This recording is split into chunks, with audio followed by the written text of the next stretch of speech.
Planning and Zoning Commission.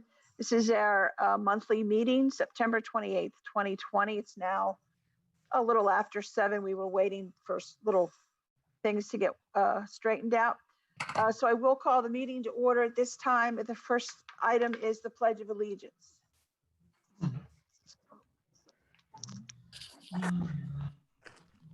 I pledge allegiance to the flag of the United States of America and to the republic for which it stands, one nation, under God, indivisible, with liberty and justice for all.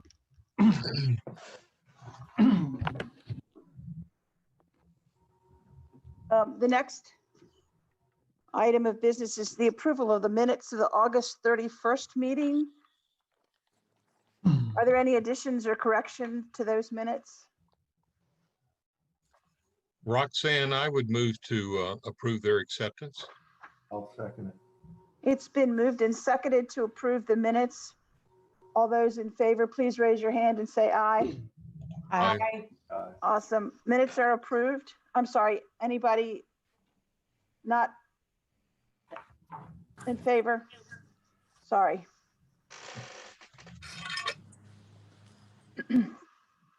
The next item of business is the citizens' comments.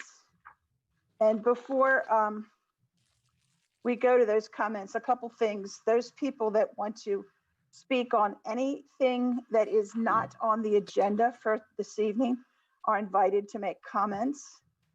The procedure that you will be following is if you want to speak, you have the ability to raise your hand. Gina will then acknowledge you to unmute yourself and you may speak. If you are on a phone and you want to speak, first you have to hit *9 to raise your hand. Gina will then give you permission to speak, and then to talk, you must hit *6. Did I get everything right, Gina? Yes, that's correct. Okay. I just want to make sure. So at this time, are there any citizens who are comments? We do have someone raising their hand. Hold on. Okay.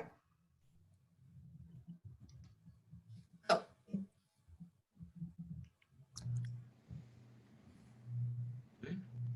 Cool. It's Mayor Pat. Oh, okay. Hi, can you hear me? Yes, we Yep. can, Mayor Pat. Thank you. Yes, Chairperson, I just wanted to add, in addition to letting them speak, that everybody needs to give their name and their address. That's part of our format for any public speaker. That's Thank it. you. Thank you. I didn't have it written down, so I forgot. Okay, moving on. We have the Carroll County Planner, Hannah Weber. Hannah, welcome. Hello, everybody. Good seeing you. Most importantly, at the county, we have the employment campus being heard by the Planning Commission on Wednesday evening at 6 p.m. We have received, I think, about 7 or 8 public comments from the citizens of Mount Airy, and they will be sent to the Planning Commission Wednesday, and they will also be included in the presentation being presented to the Planning Commission, and as well as the letter that we received from John with his concerns from the Planning Commission as well as the Town Council. I encourage any citizens that are listening, the process, if you want to speak on Wednesday's evening, you can give us a call at the county and we can walk you through it, or find my email online. I'm happy to answer any questions that you may have. Does the Planning Commission have any questions for me? I do. Hannah, do you know about when this property will come up in the order in the agenda? It is the first item. It's the first item? Yeah. Okay, so Hannah, I've got a question. Yep. Has the county already identified the ordinance specifics and requirements for your employment campus, OPE? I'm not sure what you mean by that. What I mean by that is that Mount Airy years ago took several years to very carefully craft what we wanted our OPE campus ordinance to include, and the specifics of that, and what was allowed and what was not allowed. I want to know how the county's designation of that same type of area, that our district, compares to the towns. Where can we find that? It's in our zoning code, chapter 158, under the districts. It's very similar to the one in Mount Airy, to your office park. Ours is called Employment Campus, though. Okay, all right, we'll take a look. I Any think other- I emailed it to everyone like a month or two ago. Remember, whatever. Any other questions? I don't think so. We do have someone raising their hand. Okay. Okay. It's Mayor Rockenberg. Hello, can you hear me? Yes. These meetings now have my attention pretty well. My apologies to the Carroll County planner. I'm not familiar with the full agenda. Is that property next to Leisure Harrison that's up for rezoning? Is that also going to be discussed Wednesday? The employment campus by request that will be heard Wednesday is located directly above the proposed annexation. Yes, it's the one Okay. you're thinking of, Mayor Pat. That's great. Gina, can you make arrangements so that I can connect up to that meeting? Because I know the town's position is we're opposed. I'm going to make sure that I'm saying that the mayor's also opposed. We haven't had time to get a council vote. I'm sure they're opposed as well, but I do plan on being involved in that meeting. I hope Bill Butts, who's joined me at many Carroll County meetings, will also maybe say something. But this is not the time to be looking at massive properties beyond what they're already looking at. I will look into that, Mayor Pat. Thank you. You're welcome. Do you have any further questions? Yes, so Hannah, this will be held on Wednesday, the 30th at 6 p.m. virtually. Correct. Okay, thank you. Okay, and did you receive anything from the Frederick County planner? Don, I think he's going to be at our October meeting, was the email I think that he sent us last time. That's correct. I haven't heard anything from him Okay. so far this month, but an invite was sent out to him. Okay. I definitely remember that he said in the email for last time that he will be at our October meeting. The next items on the agenda are for introduction and discussion. The first thing under discussion are the design guidelines for the town of Mount Airy. I was hoping Lindy would be here. Lindy was the chairperson when these design guidelines were developed. The commission members should have received them. We're kind of gonna meld this discussion in with the discussion of the 1401 Ridgeside Court, the concept of the proposed building there on Ridgeside Court. So I don't know if anyone's had time to read or go over the guidelines, but that kind of, I think we'll do both of them together. John? Is Yes, that what- so again, these guidelines were adopted back in, excuse me. I think it's 2011 or That doesn't- Lindy I was don't the wanna say the wrong chairperson. date. All right, so Roxanne and John, 2010. could we Bill. first clarify if these are community town-wide guidelines? Or if Well, if they, you- if if they you are, If you if look they are through, specific to a particular area, and perhaps they do or do not apply to the area and the specific property that's going to be coming up. okay, if you look at these, Bill, they are general, and that's the reason why they're general. They address guidelines in the residential areas, in the Main Street area, multifamily, business, and commercial. So yes, they do apply everywhere. Okay. Can I just ask, this is the first time I've seen them, and I've been on the commission since 2013. Were these? They were hadn't done in seen- 2011. Yeah, I hadn't seen these before. Didn't know. Okay. Well, and Judy, we actually have one that's specifically to the downtown zone as well. Guidelines that are more That's- comprehensive than this. This is more of a Yeah. generic overview of the whole town. And we have a That's, set that's for just the DTZ. And I've so seen the one for downtown. I've seen that. I Yep. didn't know there was Yep. a one for a Yep. larger thing Yep. so I hadn't seen this before. Yeah, Okay. these are guidelines. They weren't in an ordinance or anything. They're just guidelines. Okay. I think Mayor Pat wants to talk again. I didn't raise my hand, but can you hear me? Yes, I did. I Yeah. can recognize you because I see you got that little yellow square around. I knew I you I wanted to actually talk. didn't raise my hand, but Judy brought up a good point. It may be a good time to make sure everybody has those, send that refresher. And as soon as the town survey comes out, every member and every commission should get a copy of that survey as well to help us make decisions based on what the people want. So if you could get that signed guidelines out to everybody, that was a I great think instrument. everybody did. John did send them Yeah. out to And all everybody the has commission hard members. copies if they want them, or emailed Okay. as well. Sounds good. Thanks, Thank you. Pat. Thank you. Again, if you go to page 18, 19, and 20, it gives a brief overview. And that was really the big question for the MP, the OPE, the MXD. There's no real specific parameters that are sort of set. So we have to blend sort of, it's an interpretation issue kind of when it came to the MP.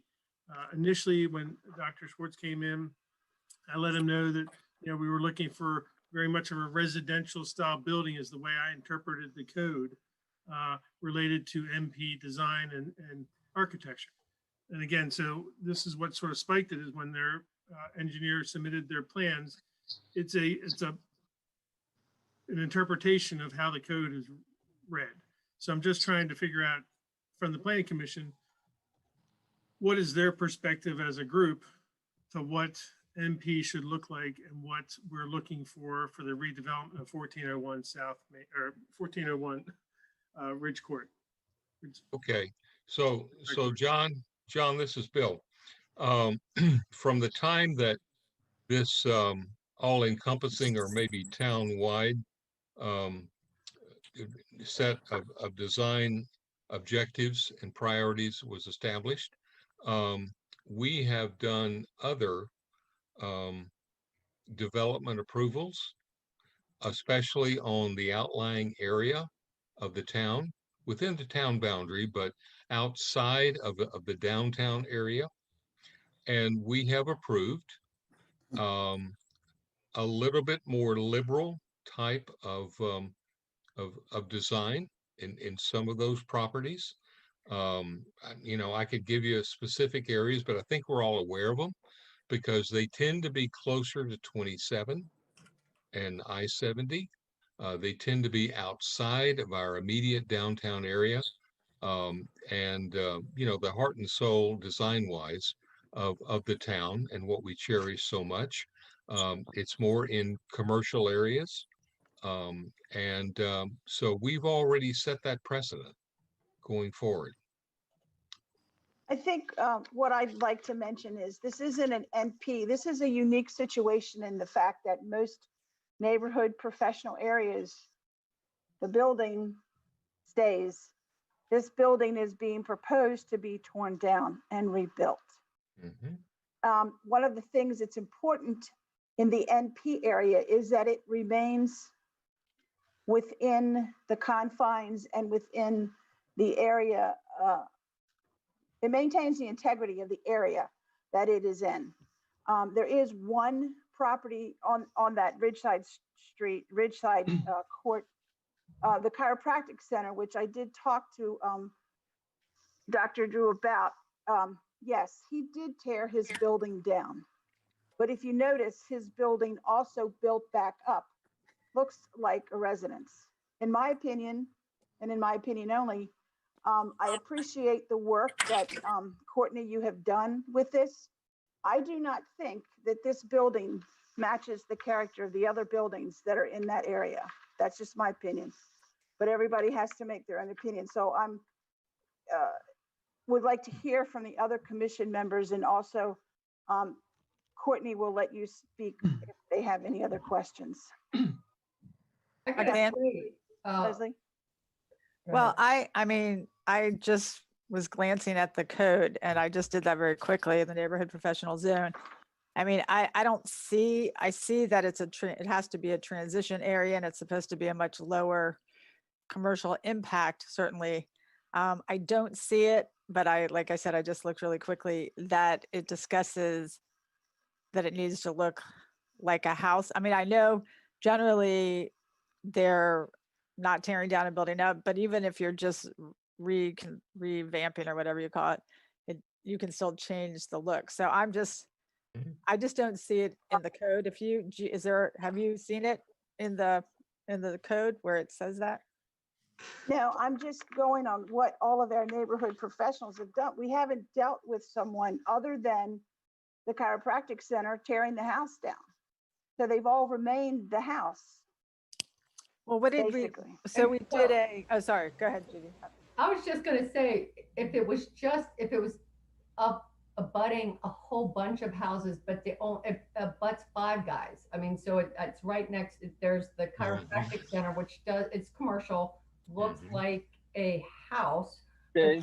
Then you go right up to the Five Guys and the mattress. So and then the other side of it is 27. So I guess I'm not as concerned, and I didn't find anything in the code, Leslie, with you that would prohibit this type of style of a building.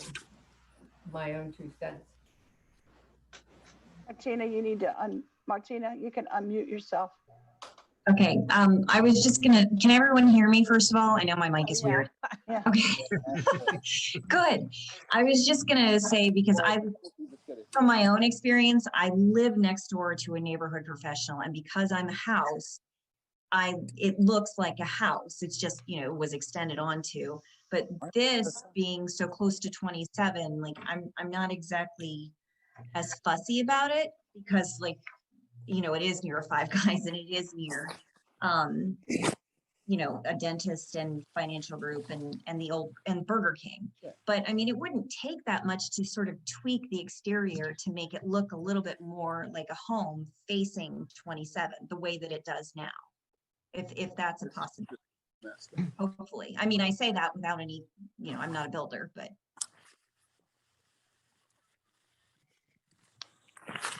Anyone else? Mayor Pat, do you want to speak? Yeah, just to let you all know some of the history with the design guidelines. You're not going to see them in the zoning. I heard that mentioned a few times, that you're not seeing that in the zone. The whole purpose was to help development or developers when they came in. Because so many times back when I started on planning, we'd send them away with ideas and this and that. So it was really just to give them a book that they can look at and know what the Planning Commission is looking for. So it's really a judgment call from the Planning Commission members, the way you all are doing now. And it's not going to be a zone requirements, but you all do have the power to make changes, aesthetic changes. And the design guidelines are kind of the outline to show you. That's my only comment.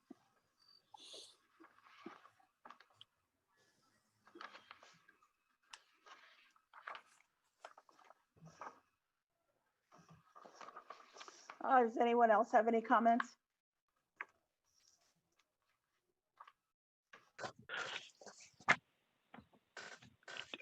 My name is Courtney Wallace. Go ahead, Courtney. John, am I able to speak now? Yeah, absolutely. Okay.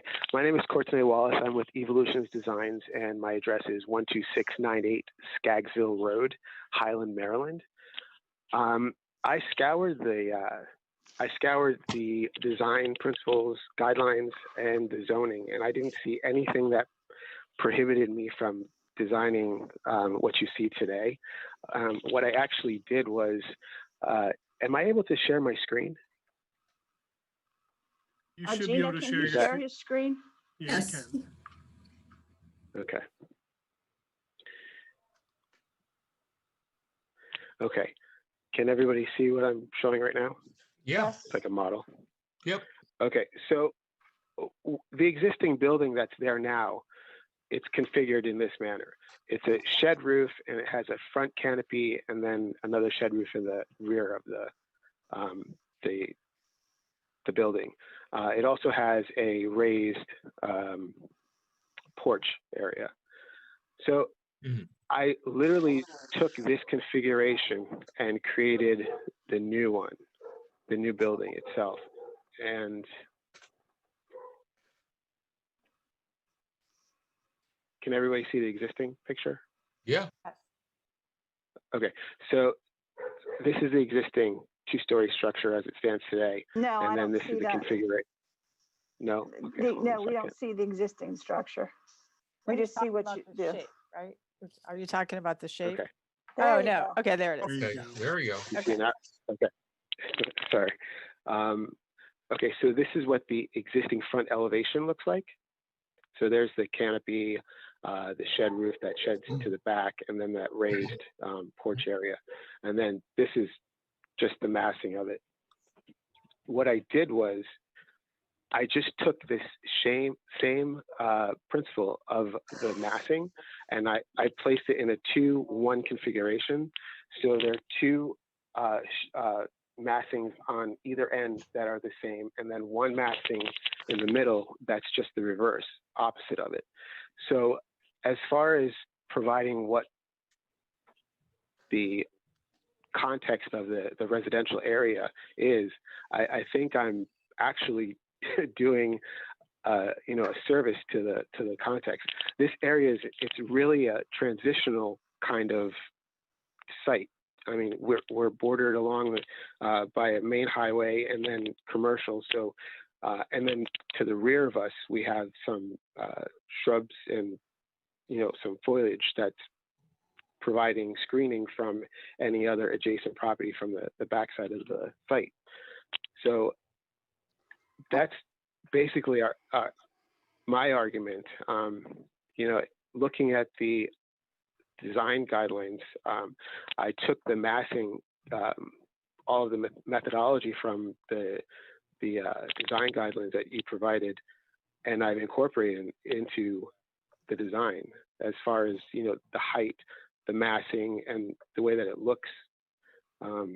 There are similar, albeit it is in a commercial zone, there are similar forms. There's a Burger King that has, it's very blocky. Ours isn't as blocky, but it shows the different types of materiality, and then the different types of geometry. So again, here's the site, and then here's 27.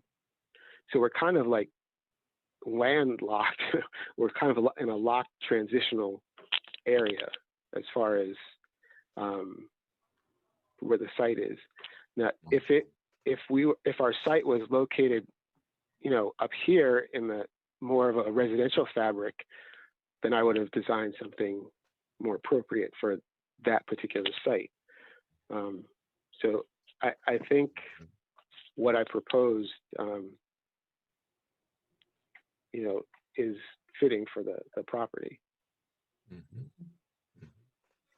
I just And this is have what an it is. issue, I guess, Courtney, with, I wish that it did not look so commercial, that it looked more like a house as far as the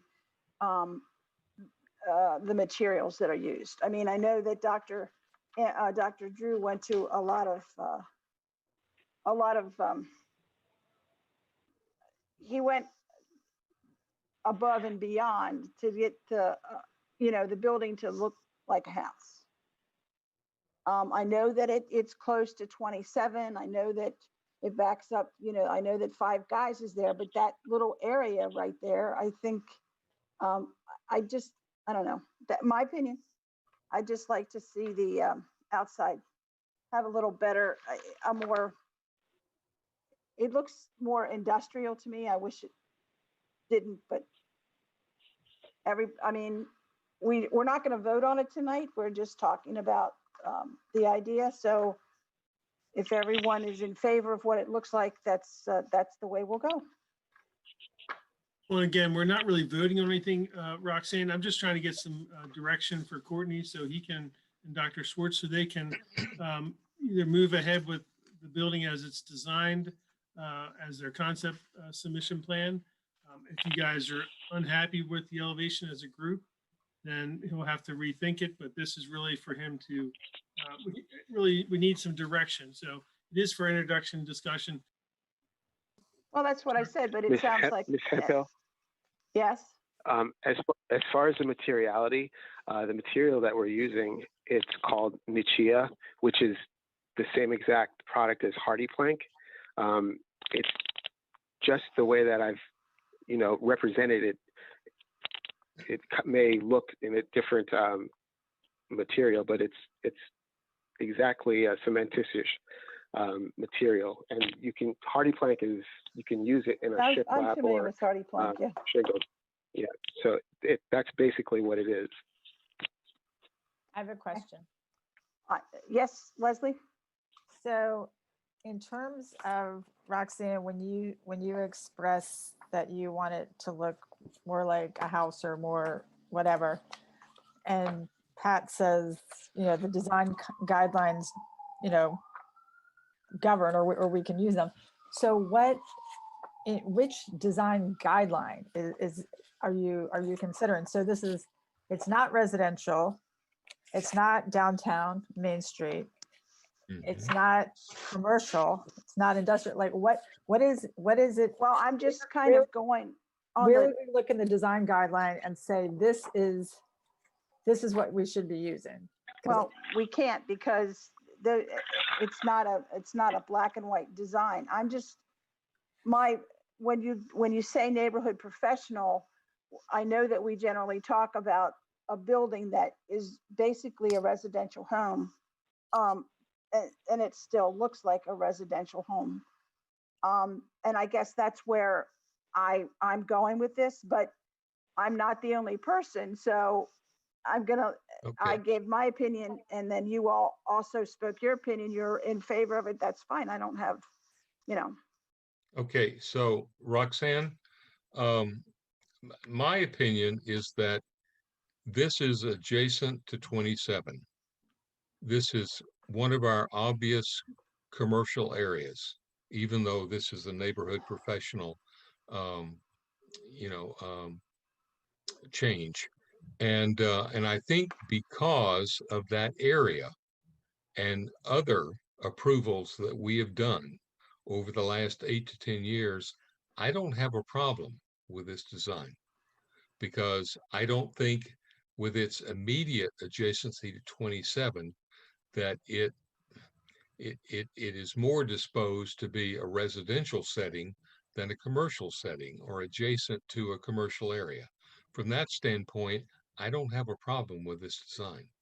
Yeah. okay, I just want to make sure we don't set the precedent on someone else coming in an NP zone wanting to, I'm to tear down saying the in home. terms of the location of this.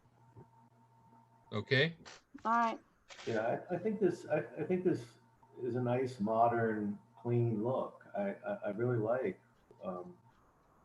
That's it. It's modern, clean. Well, You look at that and it's more, right. Well, but it's not as it modern, can but Be the chair. But as far as if somebody wanted to build a modern house, a modern looking house, they can do that too. So I think it's a nice addition to the to what you see coming down 27. I think it fits well with what you're looking at. You're passing the shopping center. You're seeing the Burger King that was just remodeled. There's some activity there where you can see some commercial structures. I think it's a nice look. I am trying to figure out, is the face from the picture, I couldn't tell. What is it directly facing the 27, or is it offset on an angle in the property? on an angle. You can Bit see of an 20. angle. It's Yeah. on an angle.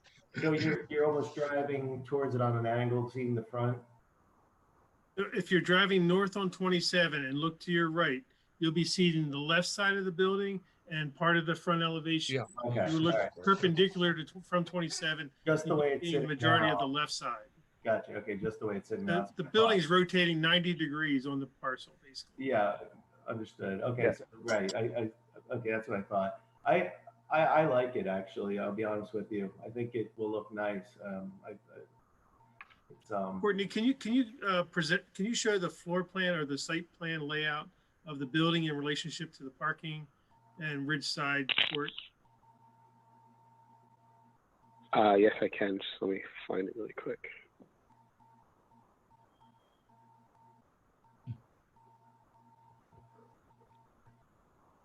Roxanne, I do understand what you're saying, and I do have an appreciation for what you're saying.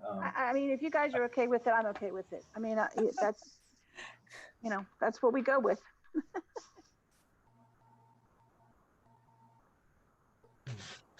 Okay, So great. the building's here, 27 is here, Yeah, and then the parking is here. okay. So you'll see it from this corner as you head that way. What's my site plan's all backwards. Courtney, I think you also presented with your plan itself more of a better drawing than this drawing, showing the parking lot and the building orientation. Not part of this packet, but you had another plan that you had submitted as well, I thought. Oh,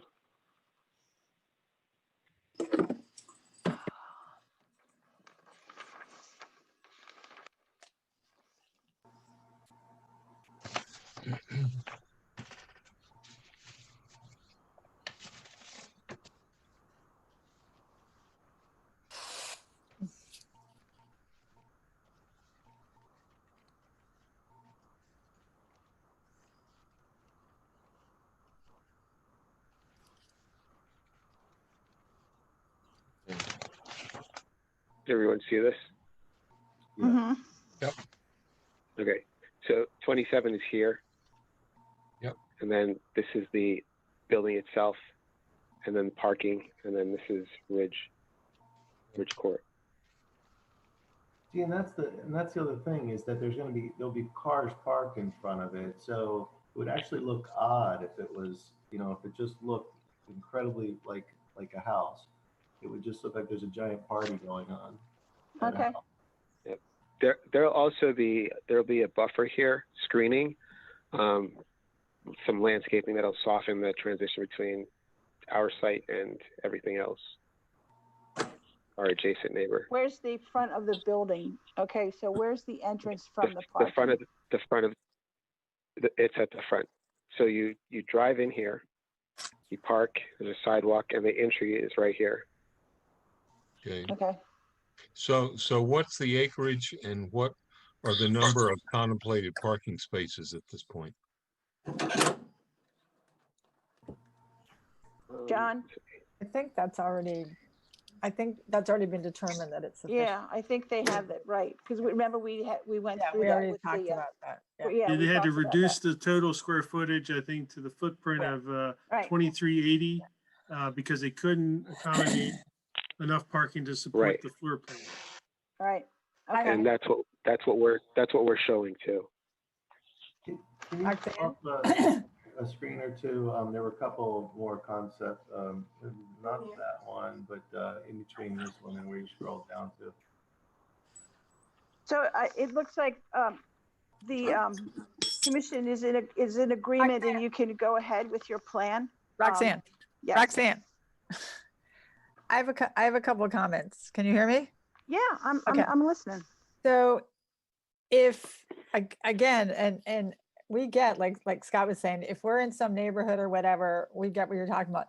But in terms of what this building needs to look like, it either needs to be in the code under the neighborhood professional, or you need to we need to be able to look at the design guidelines and explain why it fits. It doesn't matter what we think or what we feel or if we like it.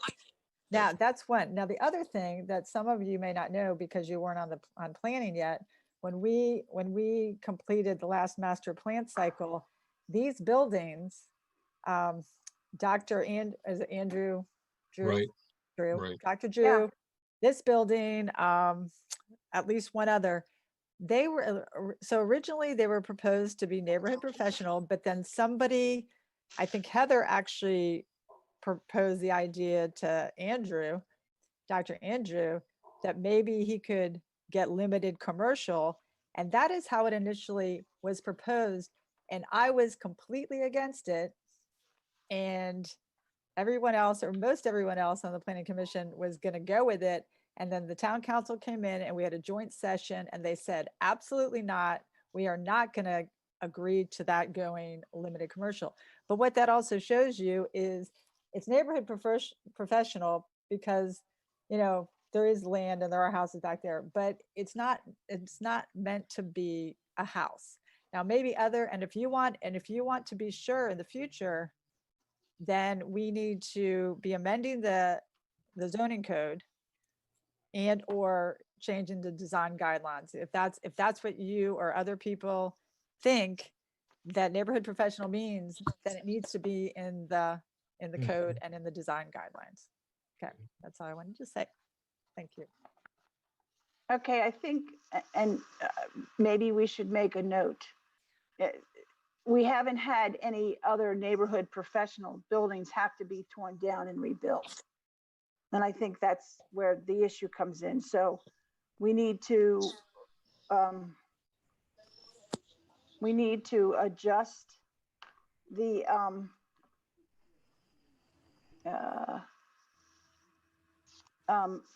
we need to adjust, like you said, we need to adjust the guidelines and the ordinance. I think I'm okay with going with the way it is. I think everybody is, but we need to put a note in, John, that we need to probably redo the ordinance so that we can get this done.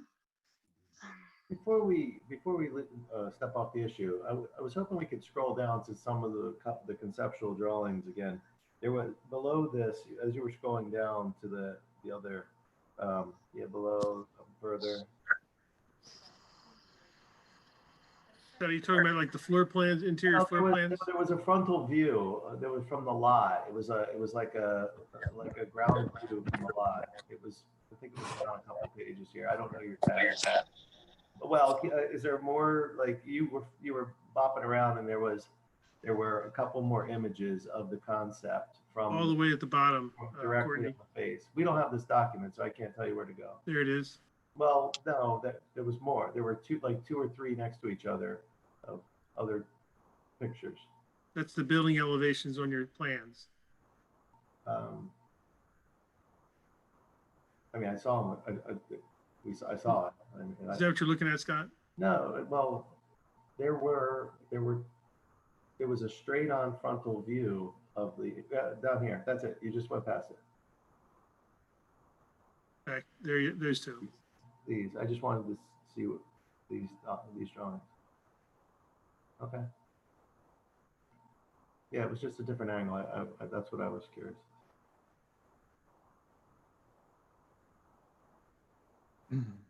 Okay. Yeah, that's nice. Pat, are you there?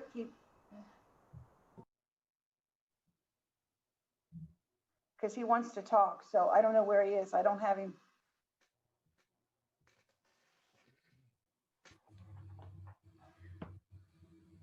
Gina, did he drop off? Yeah, I don't see him on the list anymore. Yeah, it looks like he did.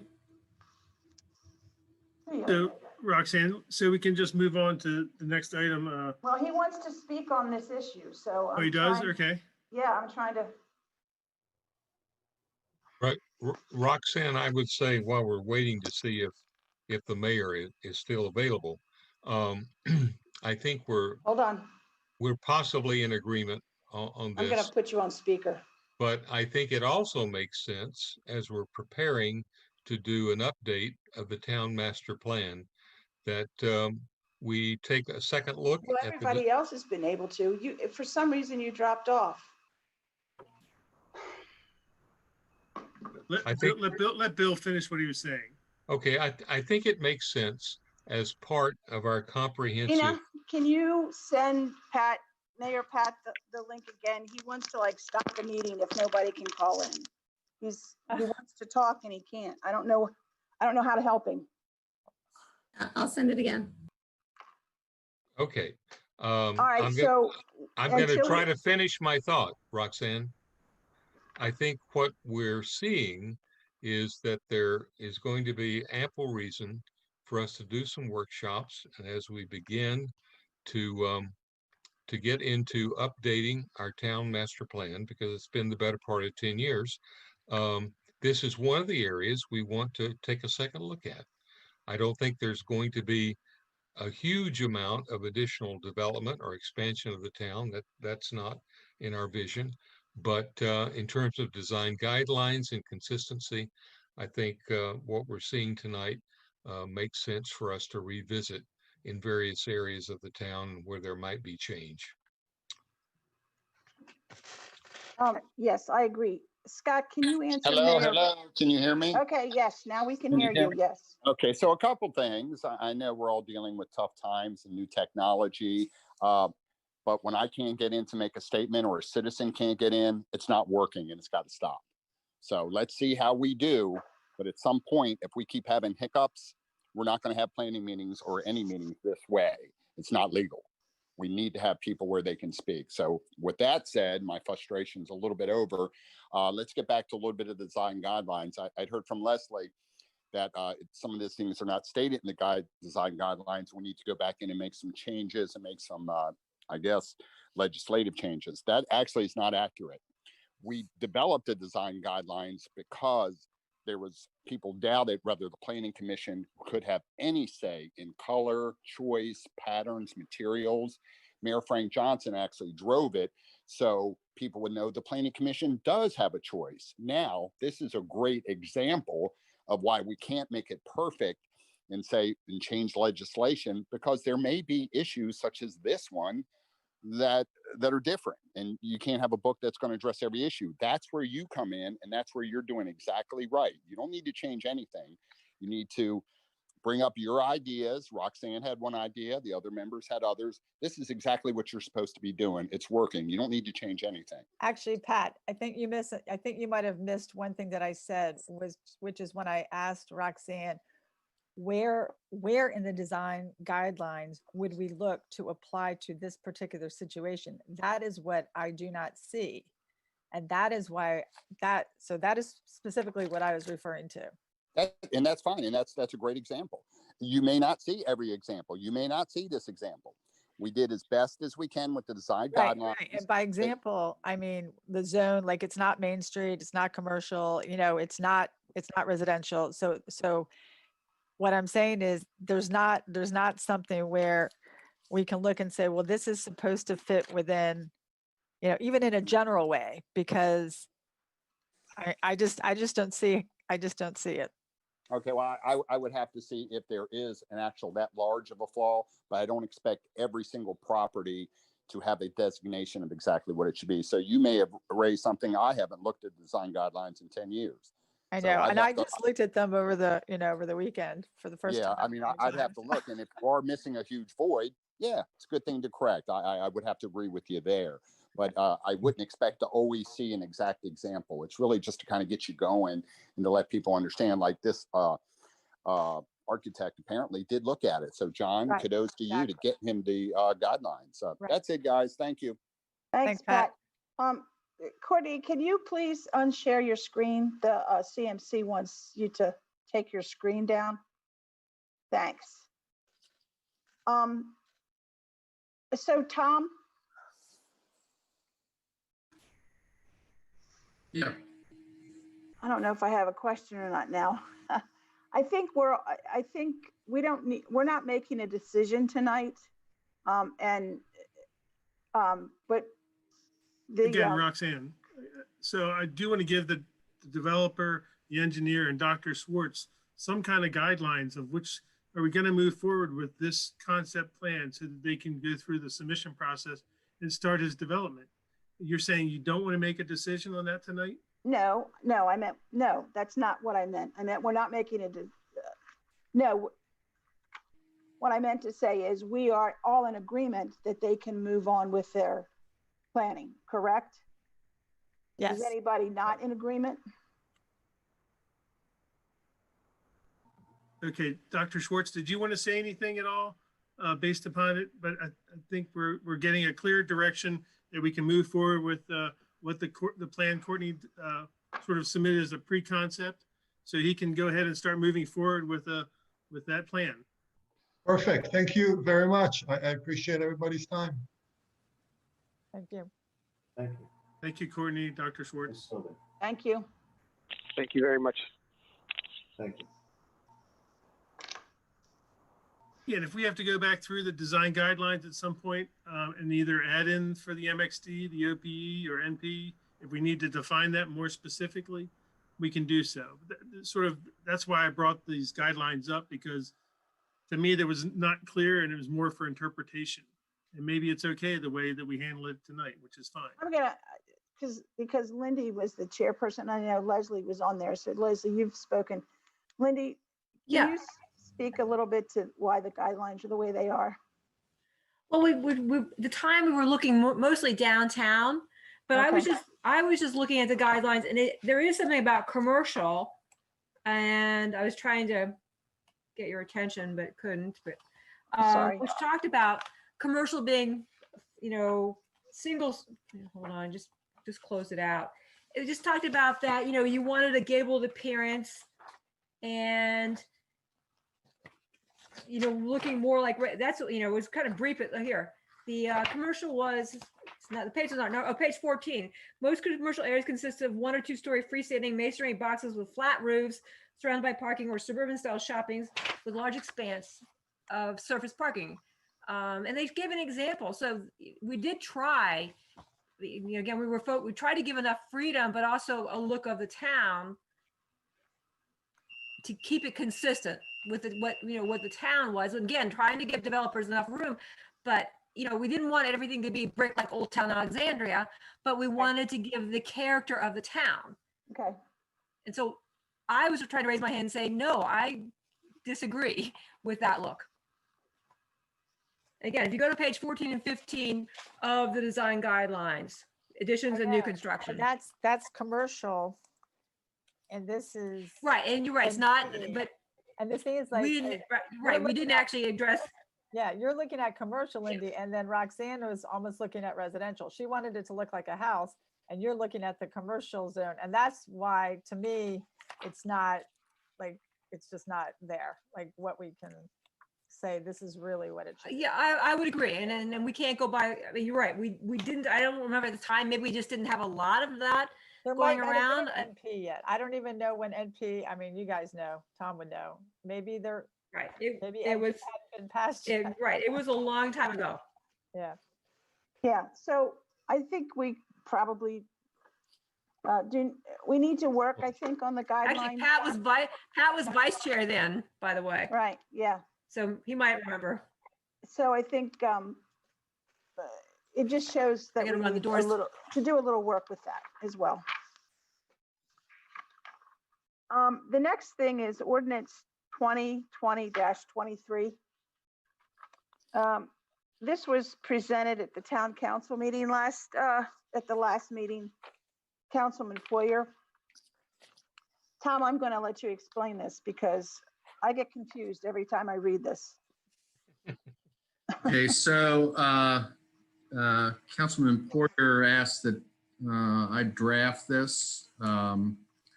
He was concerned about, first of all, when the 120 days on an annexation review by the Planning Commission began to run. Under the code currently, it runs from the date of the referral by the town council. Of course, your meetings are usually, almost always, maybe not 30 days after the town council will do that, but a good part of that. And so he was concerned to have your 120 days begin from your first scheduled meeting, at least, after a referral, so that you get, the first 28 days or whatever it is normally doesn't get charged against your 120 days. So that's the first thing he wanted to do. I also pointed out that, of course, you all have other types of reviews as well, for which it's a 60-day review. I did point out to him that under the ordinances that or the ordinance that gives you the 60 days doesn't really say when it begins. So I said, maybe you might want to clarify that and make that consistent. So this ordinance seeks to begin your 120-day, from your first meeting, which I guess was a month ago for Harrison LaShire, but from your first scheduled meeting on annexations, and then from your first scheduled meeting on your 60-day reviews after initial referral to you. And that's what this ordinance does. The other thing it does is, of course, you're also asked to undertake reviews on Chapter 98 changes as well. And so all Chapter 98 ever has said until now, at least, is that Chapter 98 changes initiated by the council should be reviewed by the Planning Commission, but never said it was subject to the 60-day review period. Doesn't say when that period begins. So that ordinance, as drafted, seeks to make that consistent with your Chapter 112 60-day reviews, just to make it all consistent about when they begin, when your period begins. So that's what the ordinance is designed to do. That's what Councilman Porter is.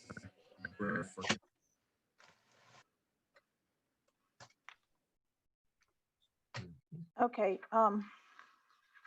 Does anyone have any questions about this ordinance?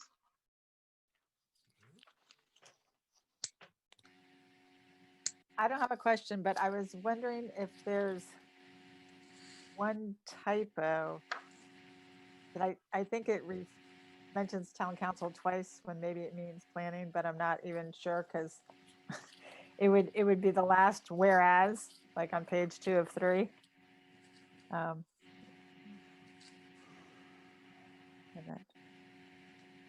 But maybe not, or maybe it was somewhere else. Never mind. You'll find it if. Yeah, if you want to email it to me, just Yeah, I'll yeah, but it's nothing substantive. So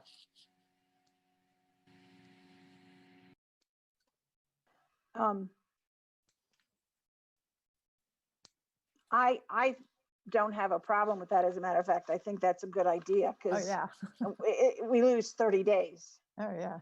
So I mean, I don't have a problem with the ordinance at all.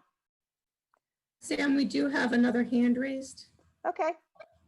Hi, it's Steve Trice. Mr. McCarron, can you hear me? So just for a point of clarification, are we at the 90-day mark right now, or the 60-day mark on Harrison Leisure, based on what you said? I wasn't quite clear. Sorry. Yeah, so the period began, I believe the Harrison LaShire was introduced August the 28th. Well, no, it was introduced before the town council. August 3rd. August the 3rd. So under the current ordinance, your 120 days that the Planning Commission has to review began on August 3rd. Thank you. And you're proposing changing that to? I'm not proposing, No. yeah, I'm not proposing a thing. No, he's not. Councilman Poirier asked that I drafted. He's proposing that the time frame actually begin on August 28th. Okay. If you're going to use the Harrison LaShire as an example. It's not- Yes, that was specifically a question I had for later this evening. Thank you. So, Tom, whatever recommendation planning gives to town council related to this ordinance doesn't change the timing of the Harrison LaShire, because that's already in the works, correct? Well, I don't know about that, because your 120 days hasn't expired. It may well elongate by about a month, how long the planning has on Harrison LaShire. I would suspect you're gonna have to ask Councilman Poirier on this, that certainly was his intent. That's why I was hoping he'd be here. But we also do have the ability to request an extension of those 120 days if we felt Yes, we needed it. you do. That's correct. So I was assuming that because the ordinance is not in effect now, that we would be going under the old ordinance. So that today is 60, no.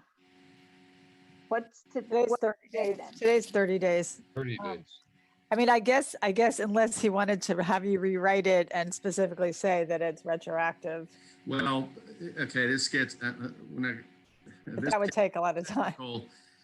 most ordinances are presumed to be prospective only. Zoning changes, and this is in part a zoning change, are presumed to be retroactive, meaning they apply to things in. Oh, okay.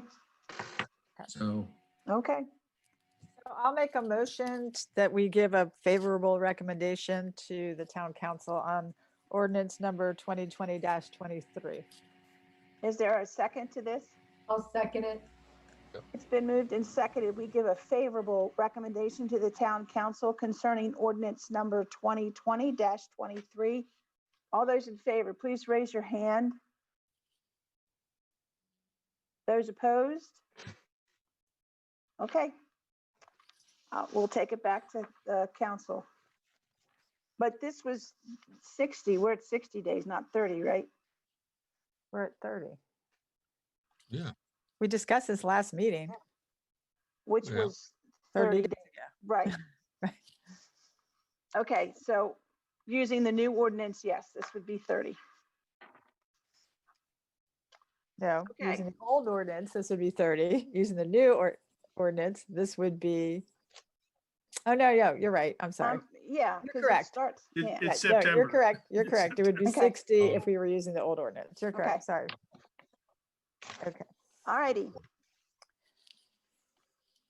Good idea. Yeah. Next item is the discussion and the possible for resolution 2020-43. It's the joint annexation of Harrison Ligier. The first thing we're going to do, Tom, do you want to take this over, please? Sure. Is this the PowerPoint? Yes. Okay. Thank you for the cue there. So we're going to kind of tag team this. I think David Warrington actually is going to start us off.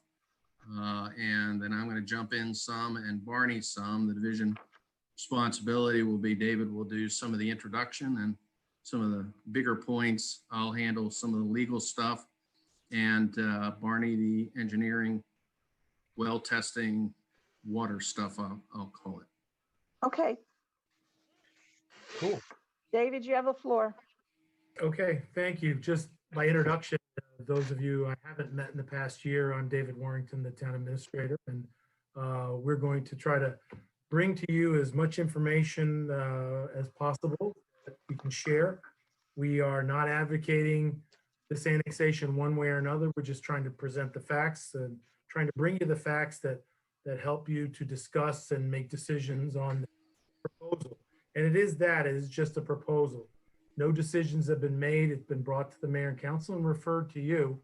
And but there's going to be plenty of time for public comment and input back and forth at this level and at the council level. I will tell you that the opportunity for public comment is well set in the state law.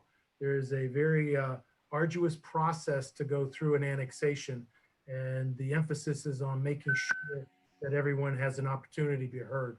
So that's something that we're trying to do now to bring forth any information. We've not seen any development plans. We have talked about the parcel itself, and that's what's going on here. We're looking at just the annexation of the land into the town. Any of development in the future will be made through the normal process of submissions, planning board review, council input, public input. There's going to be plenty of time for that and plenty of opportunity for that.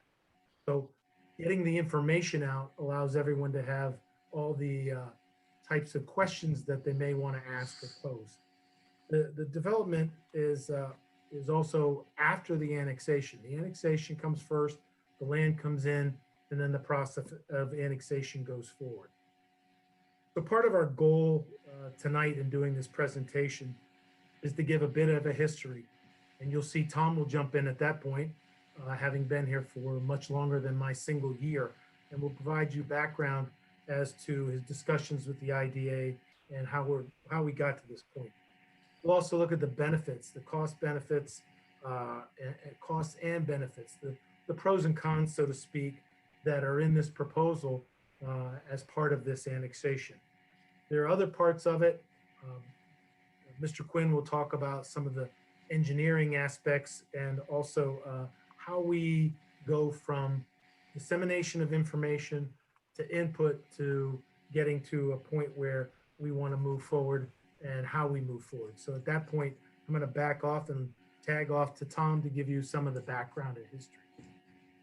Sure. So we've had a number of questions about the history and sort of the background. How did this all come about? And I won't go into this in depth, but this should suffice. So, of course, at one point in time, several years ago, as we all know, the property was actually owned by a private developer. I think it was called 40 West, if I'm not mistaken, who was proposing a residential subdivision on the property. They had developed some what they thought would be water producing wells on the property. I believe they may have been tested to provide greater water production than what the residential component on the property was gonna be or demand. At any rate, I can tell you firsthand that the direction of probably 2 mayors ago now, I was asked to approach the developer to talk about some sort of water sharing with the town. Recall that at the time the town was a consent order with the Maryland Department of the Environment ordered to essentially additional water resources. The developer, I will tell you, was very reluctant, a bit hard to deal with, to be honest with you, due to, as I understood it, a rejection of his probably informal annexation proposal.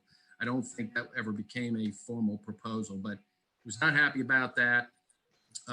There came to be a dispute, as we all know, between the county and the developer over whether he could continue and proceed with that development. I'm summarizing here a little bit. The point is that at the lower level, the trial court, we call it, the developer won and was given the right to proceed with his residential development. The county appealed, and I believe that while the case was on appeal, as we know, the county settled the case by purchasing the property, I believe, for roughly $23 million. If we can go to the next slide.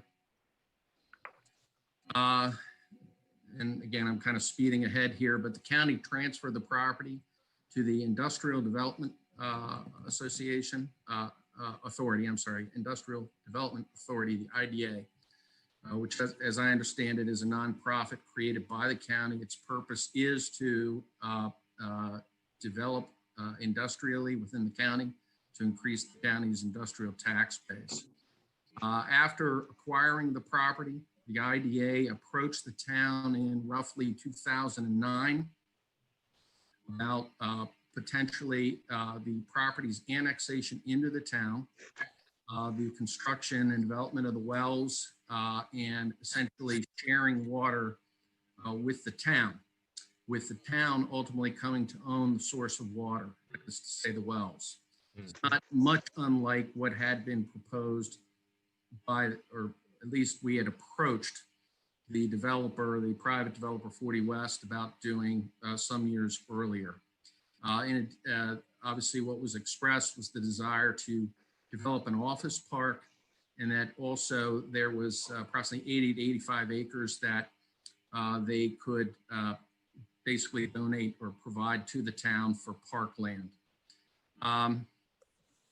The reasons that the proposal made enough sense to begin discussions was it made some sense, obviously, from the IDA's perspective, because the town had infrastructure, and while it's not impossible for the IDA to have developed its own infrastructure on the property, that is to say water and sewer, obviously it was an expensive proposition. The town was interested in additional water sources at the time, and the town was obviously also interested in additional parkland. I note here that we do have a current APFO deficit with respect to parkland and open space. next slide if we could. I've taken it all. Somebody could mute their line. So between 2010 and 2020, negotiations occurred as to what a proposal would look like. Obviously, if we simply said, let's annex the property, everybody, rightfully would say, well, maybe, but under what terms, what's being proposed. So there were a lot of discussions back and forth with respect to that, and it took a long time. The participants in the negotiations, so everybody understands, were certain members of the town council. The town council quorum was never present for any of these discussions. At various times and through various iterations of the town council, essentially 2 people from the town council were appointed at various times to sort of be liaisons to join in these discussions. Town staff was involved, I was involved, IDA and its council were involved. Those meetings were, and this, I put this in here because this was a question before, these meetings were not subject to the Open Meetings Act. There was never a quorum of a public body. That means that they could occur privately. Having said, and many of them did. Having said that, at least 2 of them, I believe, were open. There were work sessions, I believe, in about 2015. We had notice, and in fact, I believe we even had a member of the press there. I think if anybody wants to Google, people could find a 2015 article, I believe, that comes from one of those meetings. If I could go to the next slide. So, and this is a rightful question, why the heck did it take so long? Here's why, and the best I can give you on that. First of all, there were several provisions to negotiate, and I'll go over a number of those, and I'll highlight some of them that were subject to a lot of negotiation as to what the ultimate proposal would say. There were proposals, again, for a resolution. Annexation agreement had to be drafted and redrafted and redrafted. The well construction and water sharing agreement, which is a separate agreement I'll talk about in a little while, had to be, lawyered, basically. It had to be drafted. It had to be subject thereafter to negotiations. There also, and this is an important part, just because you have a well and have water to take out of it, you have to have sufficient recharge in order to take water out of the wells.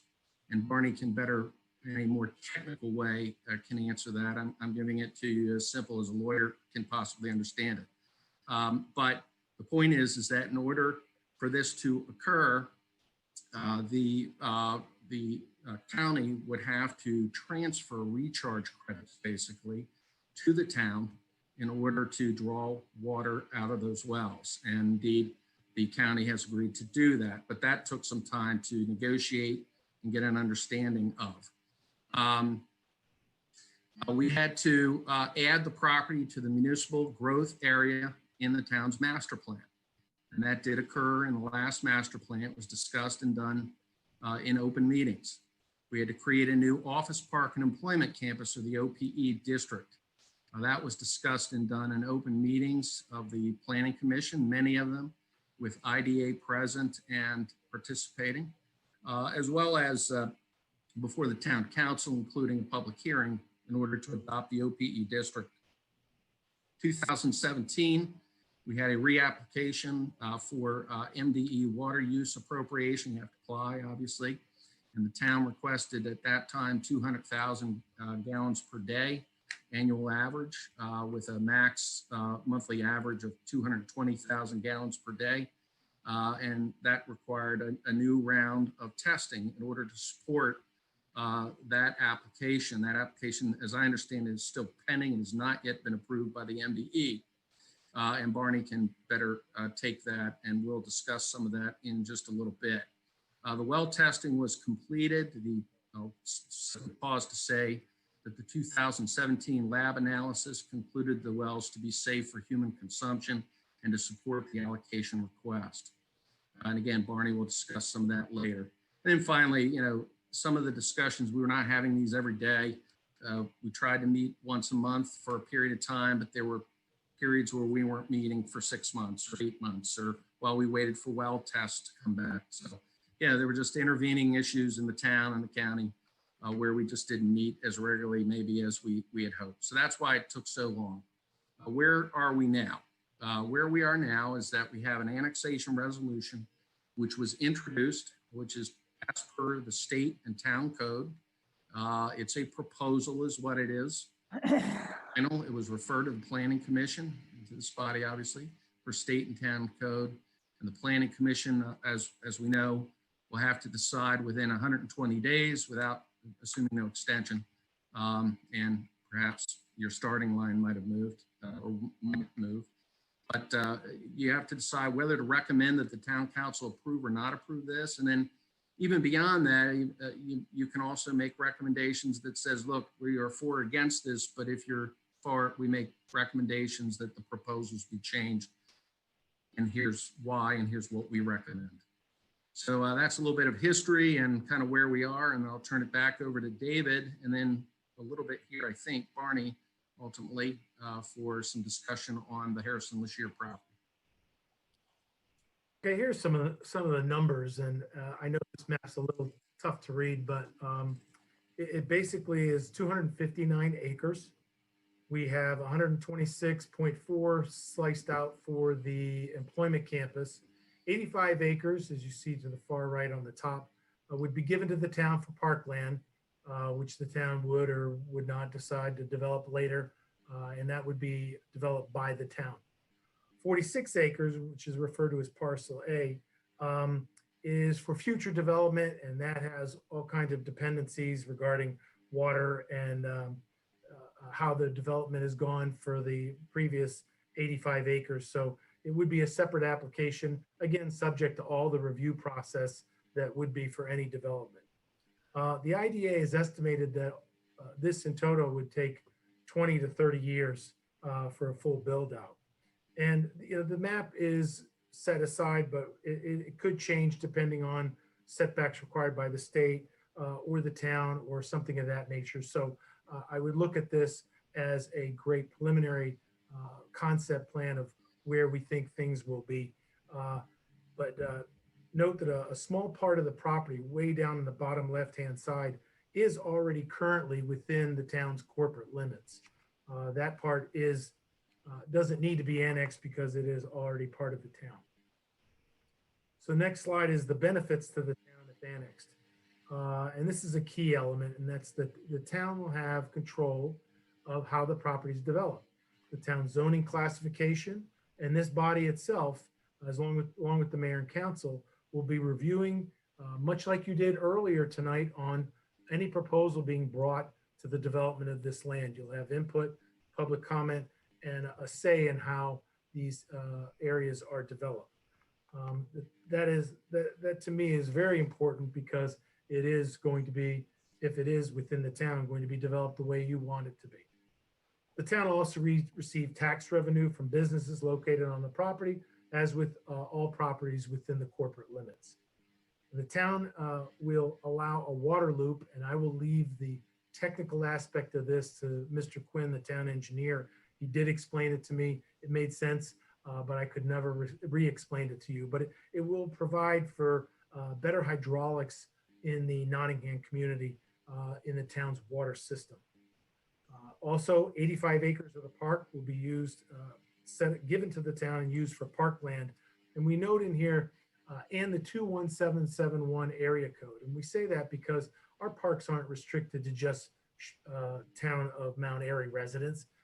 They're available to the entire community and surrounding community. Finally, the town would acquire water resources. And as we all know, water resources are very important and precious and will really give a direction to the town for the future of any infill development in the future as we move forward with those water requirements. The disadvantages to the town if not annexed. It's almost the converse of what I just explained. If it is not annexed in the town, chances are it will be developed and the town will have a very cursory input at the county level of input, much like we're doing right now with the EC development that's just above this property. will be in the audience making comments rather than in the driver's seat controlling the development itself. The county is free to rezone the property to either match EC or whatever else they do see fit. And the town again would be a spectator commenting on that, but the county would have that ultimate decision. The entire 250 acres could be developed as the county zones it. It could be residential, employment campus, mixed commercial. These are all their zoning classifications come into play if it ends up under county control for development. And finally, the town would not receive the wells or the water in the wells, which is key to any infill or future development. Next slide. And now the cost to the town of property annexed. While the parkland will be given to the town, the cost is still be incurred at the development by the town. But I will note that anyone who's familiar with our community development team, they would look for every opportunity to have the state or other entities share in that development. So parkland development through program open space, community parks and playgrounds, any other aspect of grants coming in would help the town in the cost of that development.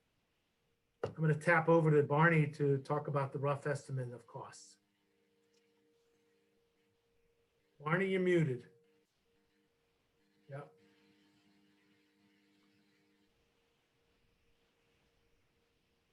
Not hear me? Yeah.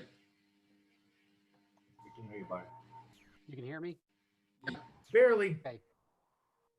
So rough estimate of the cost, we did an estimate in-house. Again, I call it rough because we don't know exactly the layout of the water lines, and but we know where the wells are and basically where we need to get to. So we estimate it's about $2 million to develop the raw water system that's putting in the 4 wells, the piping to the water plant, and upgrading the water plant. Now this water plant was already upgraded recently, and the provisions are there for a simple, if you will, upgrade to the plant for adding in these 4 wells. The waiver of certain fees related to well exploration and connections to water system. Obviously, since we're being given wells as part of this deal, that would be, we wouldn't charge those impact fees to the development. The water loop, as David mentioned, that is connecting, they would have to connect across 27 into our system. However, we'd like to have water being able to be shared by, coming in from 2 different ways into a development like this. So it makes sense for the hydraulics of the system, for the water to move through the system to connect over to Nottingham as well. And that cost would be shared. So that's part of the $2 million. Back to David.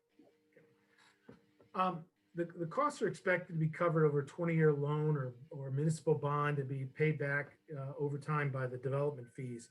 And this is something that will help us in our payback by receiving the fees from the developer as they move forward. All right, so the wells located on the property could support a total allocation up to 200,000 gallons a day from the Maryland Department of Environment. That is what our application for appropriation was submitted. MDA may not grant all of it at one time. They might do it in phases. So they might give a portion of it. And as the development's moving along, have us doing some testing with the wells online where we pump those at a higher rate and before they actually grant us that higher rate. IDA owns the wells, and that would help protect the nearby wells. So if it does have an impact on the nearby wells, they might not grant that higher appropriation. So that's the reason for the phasing. IDA owns the wells on the property, proposes to deed the wells to the town along with associated easements. That is going to save the town money, so that would be a benefit to the town that we don't have costs in land acquisition and well exploration because we know that water is there. The town, to give an idea of how much the IDA is going to benefit from the water compared to the town, Of the total amount, 12% will be reserved for drought conditions according to our code. The IDA will receive, and again, it depends on the full amount of water that is achieved, anywhere between 26 and 35% of that water, where the town would receive 53 to 62%. IDA's, did I see Leslie's hand? I do have a question, but you can finish that next thought if you Okay. want. Sorry. Okay, the IDA's allocation does not apply to the 45-acre parcel slated for future development. Again, this is just for the initial office park that's more on the Harrison property.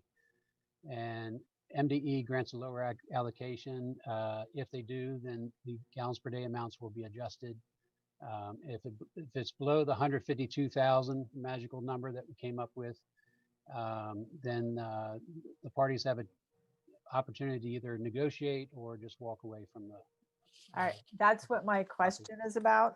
Okay. So when is MDE supposed to make that decision? Is that supposed to be before this is all, before we vote on the annexation, or even if it's annexed and if MDE says less than 152,000, that's when everything can be renegotiated? Is Yeah, that? They've been collecting data through some of our testing over the past year, and they also just received some information that was needed as far as related to the development, and they are working on that. So I think, Tom, did you have a? I don't know that they gave us a date for sure, but it's sometime in the near future we should have something that a figure. And then they would have to have a public hearing themselves with the state to confirm that, if anybody has issues, that they could talk to them as well. Okay, thank you. Yeah, ideally it would be before any annexation is approved, but there are no guarantees. I think this one's mine. Is that right, David? I think. Yep, you're up, Tom. So obviously you have some pretty dense legal documents that are attached to this. There are basically three major parts to this. First is just the resolution, which attaches, the legal description and the plat and all of that. That's a proposed resolution. But more importantly, and where most of the sort of action is in terms of the proposed agreements between the parties, supposing annexation goes through and is approved, are contained in two different agreements. One is the annexation agreement as drafted. Just very briefly, I want to go through some of the highlights of the annexation agreement, and then I'll go through what I believe to be all of the provisions of the water sharing agreement. And obviously, two agreements tie into each other. There are some overlapping duplicate provisions, and one's contingent on the other, and the other contingent on the other, and all of it's contingent on the annexation ultimately being approved by the town council and or the people of Mount Airy by means of a referendum. So the annexation at its basic terms would call for the annexation of the property and be given the OPE district zoning. It defines the parcels that we're talking about here. The office park property, the 45, I think, acre parcel that's that would not automatically receive any allocation of water. That's called parcel A in the documents. And then what we call the parkland, which is roughly 80 to 85 acres, I believe. I think it's 85, to be dedicated to the town. It identifies the development fees that would be waived, all having to do with water connection, since the IDA would be bringing water to the town. I will tell you that was a heavily negotiated provision, a lot of back and forth on that. It would call for the development of the office park, and it would be subject, much like the Twin Arch Business Park, there would be a master public works agreement that would be approved by the town council and then individual PWAs for each of the parcels or sites. The security on public improvements undertaken by the IDA would be waived, but not so for individual developers of individual parcels developing public improvements. We were asked and did agree as a part of the proposal to reduce our normal 8% inspection fee down to 6%. And that had mainly to do with the fact that IDA felt that our 8% is too high because of the county itself actually does the stormwater management part. But anyway, next slide.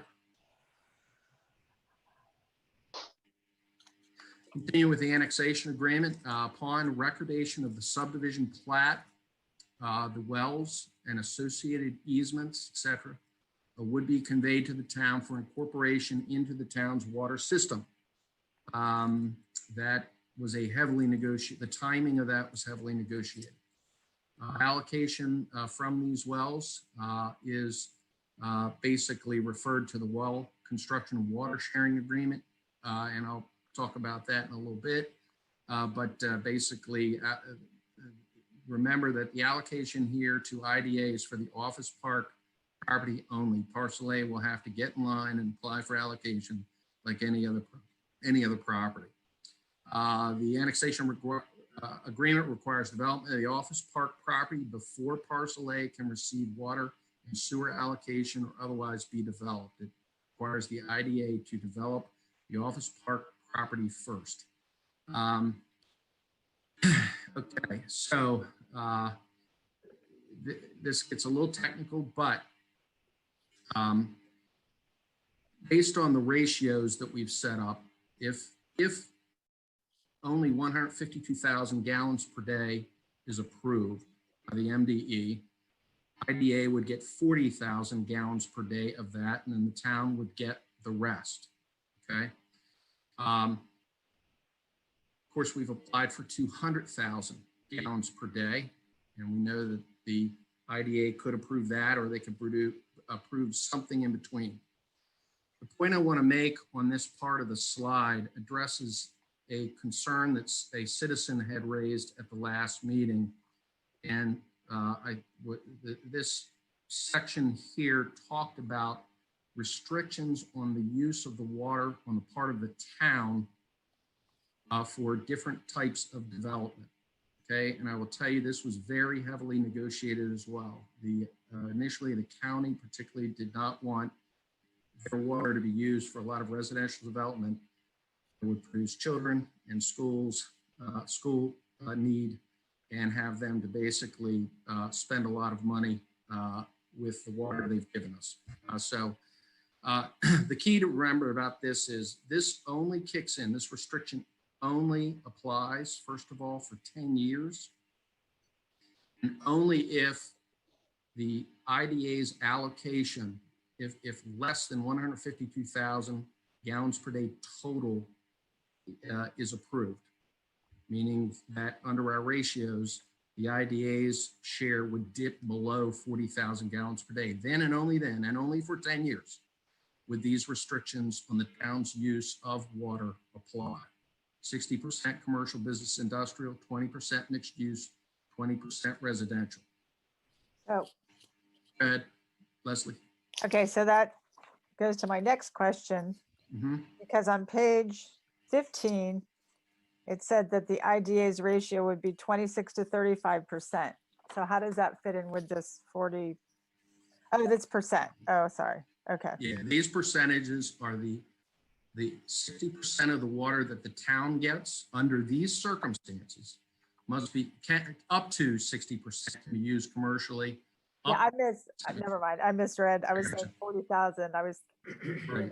percent. So never mind. Right. Thank you. Yeah, and I'll get to the allocation scenarios in just a bit. Continue with the annexation agreement. The town is to reserve and allocate sewer capacity for the office park property.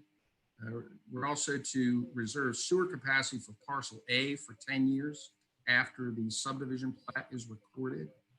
That may be extended by the town for 5 years if the IDA is diligently pursuing development of the office park, basically. The IDA is responsible for design and construction of the sewer system on the office park property, as well as parcel A, including under and across Route 27 to the point of connection with the town's nearest manhole. The IDA it will convey the parkland for $1 to the town upon recordation of the subdivision plat. That'd be the subdivision of the office park property. The town will be required to grade and also supply water and needed for the parkland. However, the IDA did, we requested something, and the IDA did agree to pay $15,000 to the town to defray some of the engineering costs and also assist in achieving what I'll call bulk discounts on the grading. That is to say, the IDA would get a quote for grading the parkland along with grading of the office park property to see if we could not achieve some savings in that regard. Next slide.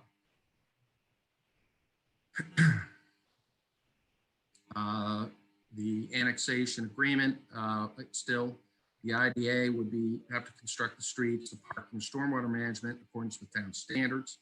The office park and parcel A would receive trash and recycling service, police, fire, and rescue as any like property would within the town. The office park property and parcel A would be taxed at 100% upon development of the property, 100% of the town's rates, going rates.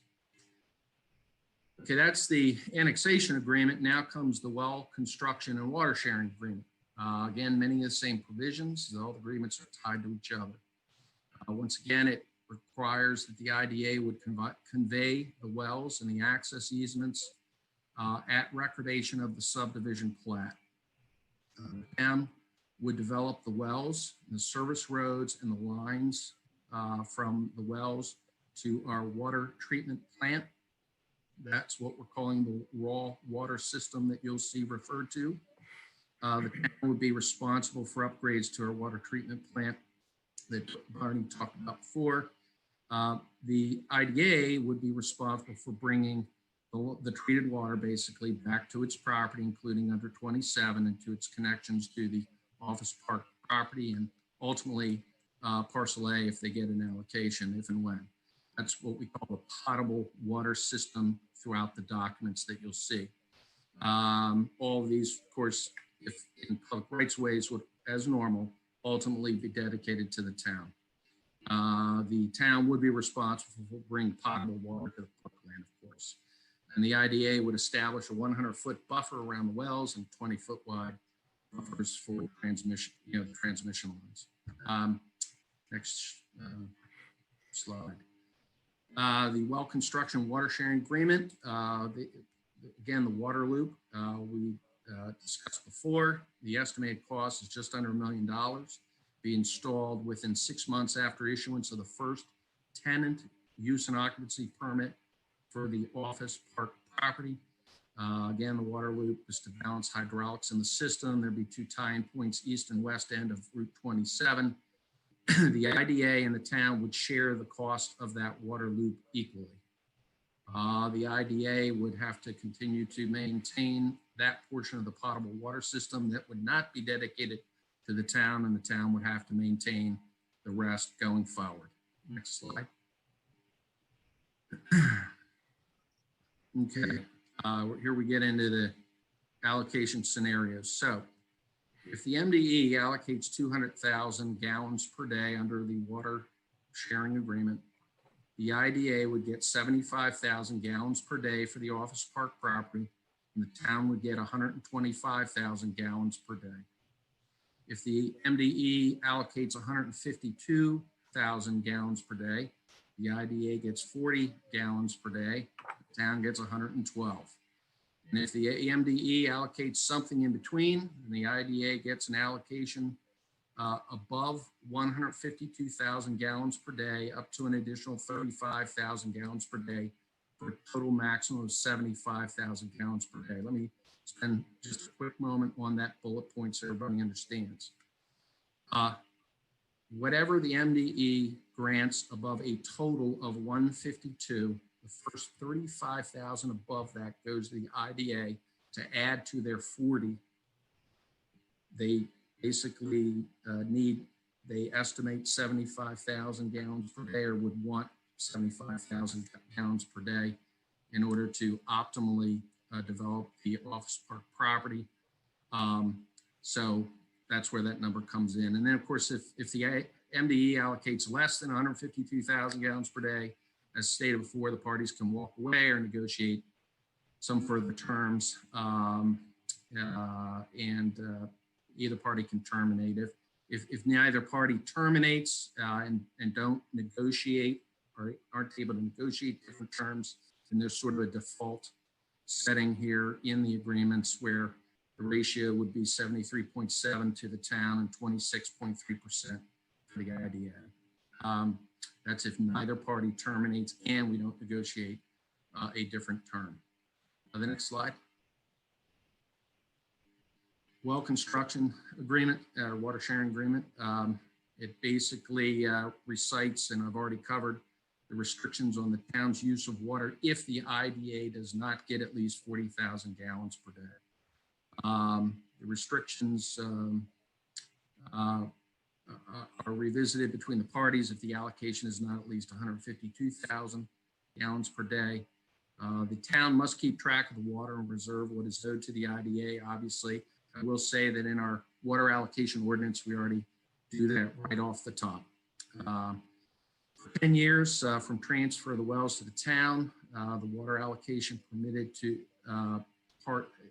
will be permitted to parcel A without the requisite showing that parcel A cannot bring its own water.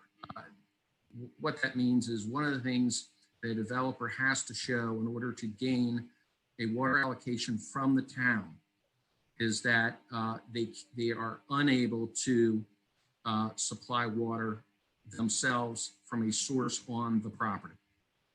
And here, for the first 10 years from transfer of the wells to the town, we would relieve parcel A from that obligation. But it would have, They have to get in line, you know. they still would have to get in line. We're just eliminating that one thing that they have to approve. That's it. The rest they've got to comply with to get. And we're eliminating for 10 years. I think that is it for me.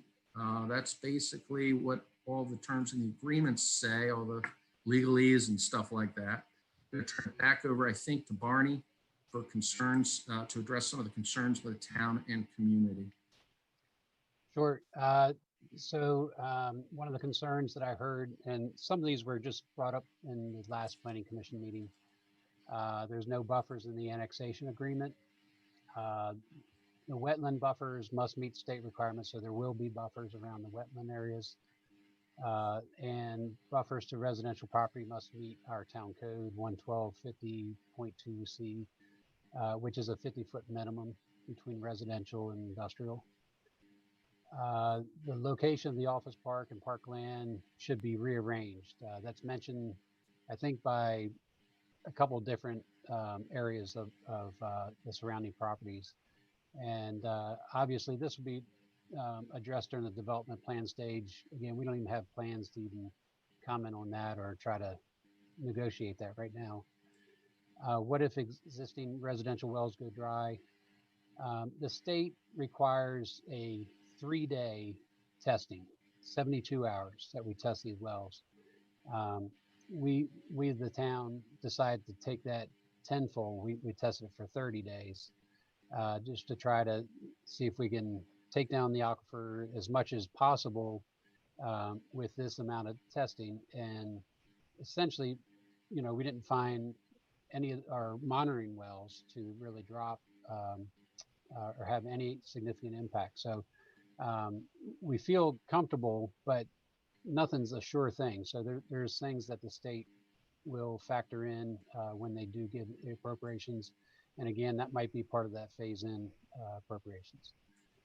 The state permit will have, yeah, so I just read that. Is there enough recharge area to support the well allocation? And that I think we talked about a little bit before with the recharge land. The amount, the 259 acres of this development is only a portion of the land that's required for recharge in the Middle Run watershed. The county will actually provide the additional land within the same watershed that's required to get up to the amount of recharge land that's required by the amount of water that we pull out of the ground. So that is something, that number is not established exactly in acres, but that's something that will be worked with MDE. The last thing is light pollution, and a couple things of our town code is that we require full cutoff lighting. So that means light will shine downward, but not outward, so the houses shouldn't see glaring light at their properties. 3000 Kelvin LED is our preferred lighting type, and that's more of an amber light. It's not a bright white light. And you see most of that throughout town. So I think that's it. David? Last slide is probably for me, where we go from here. Again, the Planning Commission has up to 120 days to discuss, take comment, verbal and written, and provide its recommendations to the Town Council. Town Council would next approve an annexation plan, which is not the annexation itself. It's a document on which the county and state departments of planning will comment. Basically, it summarizes the annexation. As well as the annexation documents, they will be sent once the annexation plan is approved to the state and county for comment. And the Town Council will then also set a public hearing, no doubt, probably, I don't know, 70 or 80 days out after it gets, after it approves the annexation plan. We will then get comment back. There's been a number of questions about the commissioners needing to waive the zoning discrepancy. Obviously, with the OPE, it would be annexed into the town at a more intensive zone than what it's zoned now. If you don't get a waiver from the county commissioners, then for 5 years, the county controls the zoning on the property and the municipality does not. However, there's one important caveat to that, and that's unless the county commissioners provide a zoning waiver, we understand that they will do that. Usually we get those back when we get back the county's comments before the public hearing, and that's probably when we will get that. Town Council, of course, holds a public meeting with due advance public notices required by statute and ordinance. Anybody wishing to comment can. And then after that's concluded, the Town Council will announce when they're going to hold the vote. The proposed annexation agreement after that may be further negotiated based on public comment. And then ultimately there'll be a vote and the annexation becomes final if it's approved and there's not a petition for referendum. If there is, with a suitable number of signatures from within the town, etc., then obviously there'll be a referendum on it and the folks of Mount Airy will decide. So I'm just estimating right now that the Town Council vote would be somewhere around April of 2021, maybe March, maybe April, something like that. Could be a little later, obviously, depending on how this process goes. And that's it. Thank you. I think the mayor had commented he wanted to, after the presentation, say something. So I'm going to open it up for questions now. But Mayor, do you want to go ahead and speak? Can you ask everybody to mute because there's something in the background? That's Sure. it. Thank you. Whoever that was. Can you hear me now? Yes, thanks. Okay. First of all, I'd like to applaud staff, our attorney, for giving such a great presentation, helping us understand, in addition to Councilman Carl Munder, who's also been given presentations. I know there's always concern when something this large happens and maybe it's rushed. I think it's kind of been shown that this has been going on since 2009, so it hasn't been rushed. It's nothing that we've been trying to rush at all. With that said, I want to clarify going over the process. I had heard that it said we're only talking about annexing the land, but we were going to talk about other things afterwards. So just to clarify, because I'm sure this isn't right, as part of the annexation agreement to annex the land, do we have the opportunity to say, we want access a certain way, maybe, or the Planning Commission can recommend this, and then the Town Council can certainly make the same provisions, that we could have perhaps all the access has to be state roads, placement. I love how Barney said that we have a 50-foot border on a commercial zone. That being said, and that works great for town, but these residents are used to bordering farmland, which was zone residential. If that changes, we definitely want to do better. And I think the way to do better is, if we can, is to actually move the park to border them as opposed to development. And so just so everyone knows that while me and the Planning Commission may seem to disagree, that's really on procedures. We very much agree, and we have a great Planning Commission that looks out for the best of our citizens and not the best for development. So thank you to all the members. But can we get these things into some type of agreement before we say, yes, we'll annex? Additionally, height limits. I've heard stories that some of these things are going to be high. Definitely design is important. That's our design guidelines. And Councilman President Hushhour brought up maybe even some water protection. I know the MDE moves in and they should actually limit us to see if it works before they up it. I know everybody's excited to get an up portion, but I would like to see those some type of protections, as Councilman Hushhour had suggested, go into any kind of agreement. I'd like to make these things before we agree to annex. Is that possible, Tom? That concludes any questions to Tom. Sorry. Yes, I mean, as I mentioned in the slide, based on public comment, to include your comments, Mayor Pat, and others, there's certainly going to be time to discuss any changes or additional terms that could be folded into the annexation agreement. It would have to be mutually agreed upon, obviously. And remember, you do have a development process as well. Annexation doesn't guarantee exactly what the development's going to look like. Tenfold. Well, that's just something I think it's very important. We also want to say, yes, we agree to the land, and we're sitting on land that we don't agree with the development, because I think there is already concerns from my constituents and council people I've talked to about the development and placement. They have concerns. Thank you. Thank you, Mayor Pat. Leslie? Don't forget to unmute yourself. So I'm wondering about the, I think it was brought up last meeting about the aquifer and the fracturing that the guy was talking about. I know that Barney touched on it, but I was reading a little bit about aquifers in the Piedmont section of Maryland. So what are the protections, or what more research is being done about that, so that we who have to make a decision have more information? I'm not sure what more you're asking for, but again, we've tested this for a longer period of time. That the I think it had to do with, I think what I was reading about having to do with impervious surfaces going on top of the aquifer, and how that can negatively impact things. Yeah, and that's part of the equation that the state MDE looks at when they give this appropriation. That's one of the pieces of information that they were actually asking for recently, as to what is the percentage of impervious surface, because like you said, that would make a difference as to how much water can actually penetrate and go back into the aquifer. Okay, great, thank you. I have another question that I don't know if it's like not completely relevant, but I was wondering about the parcel north that the county, that they're having their hearing on September 30th to decide if they're going to change it to EC. Would the county think that they're going to be using, like, let's say that the town does annex Harrison Lashire.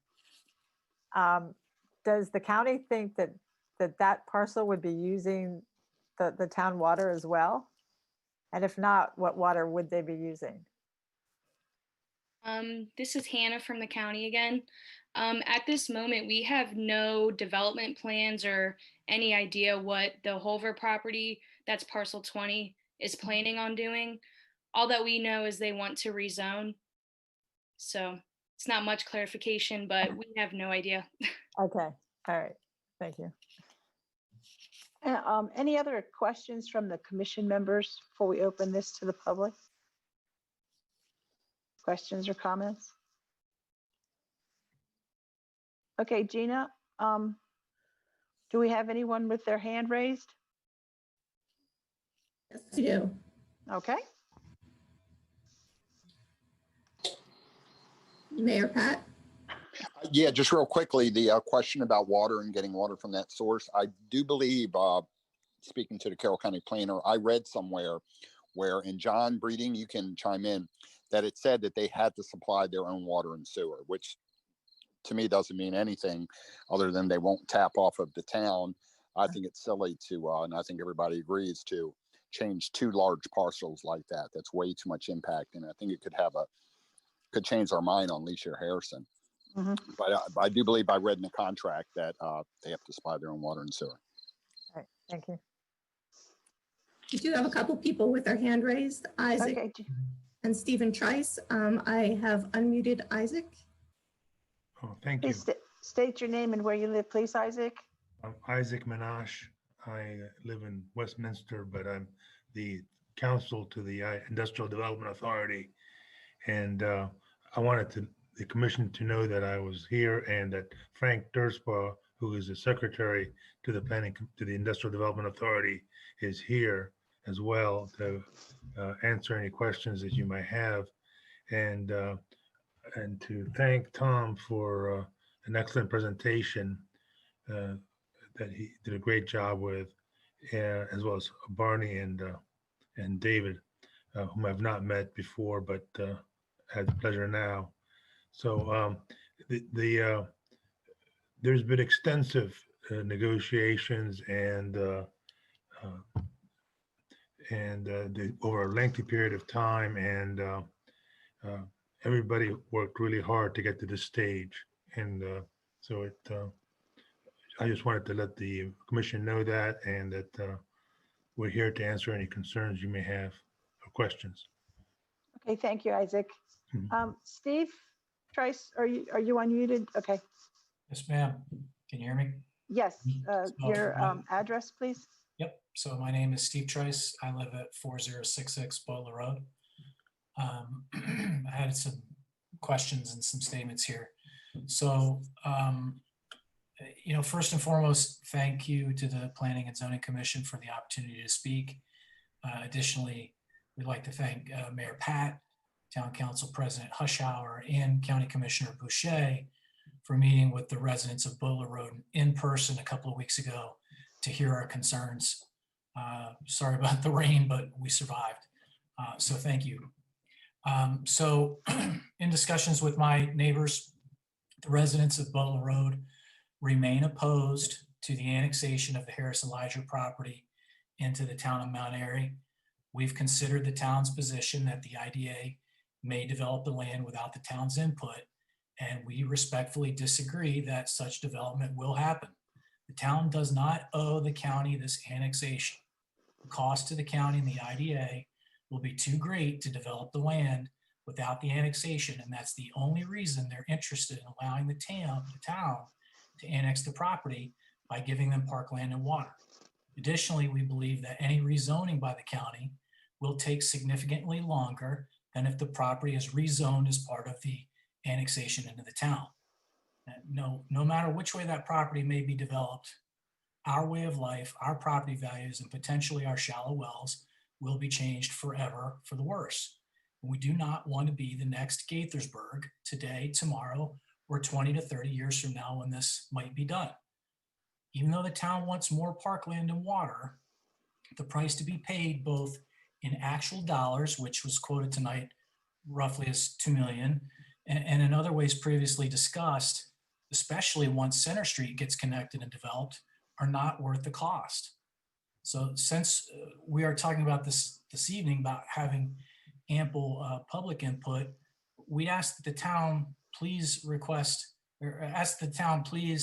post the property very prominently in a large enough manner on 27 that traffic traveling north and south can read it from the road, especially if the Planning Commission is going to make a positive referral back to the town commission.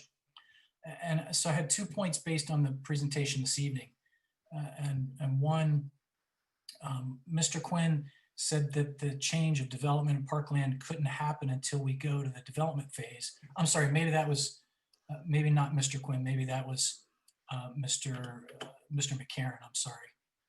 Somebody said, couldn't happen until we go to the development phase. But to echo Mayor Pat's comments, that should absolutely be done before any annexation agreement were to be put forward. And I guess that wasn't really a question. Originally it was until Pat spoke up. And then as a recent addition, we'd like to know why the town is opposed to the rezoning of the parcel of land near Falling Green. I think it's called parcel 20, but is in favor of the significantly larger annexation, rezoning, and development of the Harrison Leisure property. Why is that? That was it. That's an open question there at the end. Thank you.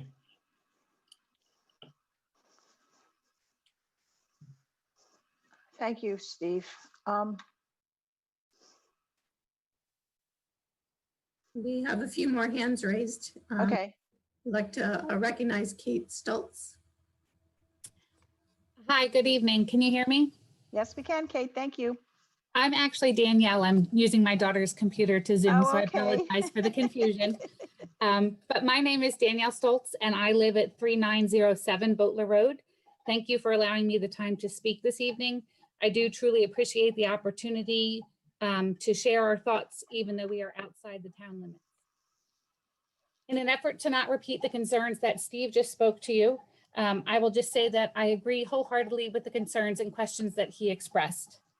One issue that I would like to also mention is with regard to the signage that has been posted for the annexation. While I understand that the one sign posted on Boatler Road and the two signs posted on Lashir meet the requirements, I am unhappy with the placements of the signs being in areas of limited traffic and their lack of visibility. The one on Boatler Road is actually parallel to the road, so you have to know the sign is there in order to read it. You have to stop your vehicle, or if you're walking down the street. The residents who are most impacted live before the sign is even posted. It's also interesting that Lashir is a significantly smaller road, and there are two signs posted on their road, whereas Boatler only has one. Yet the major road of Route 27 that the majority of this property travels on does not have a single sign posted. This is the road that is highly traveled, that is most likely to be seen by its town residents. And I am asking, why is there no sign posted on Route 27 about this plan? Annexation is such a significant event. I don't understand why there wouldn't be signs along the major roads in order to help make residents aware of what is happening.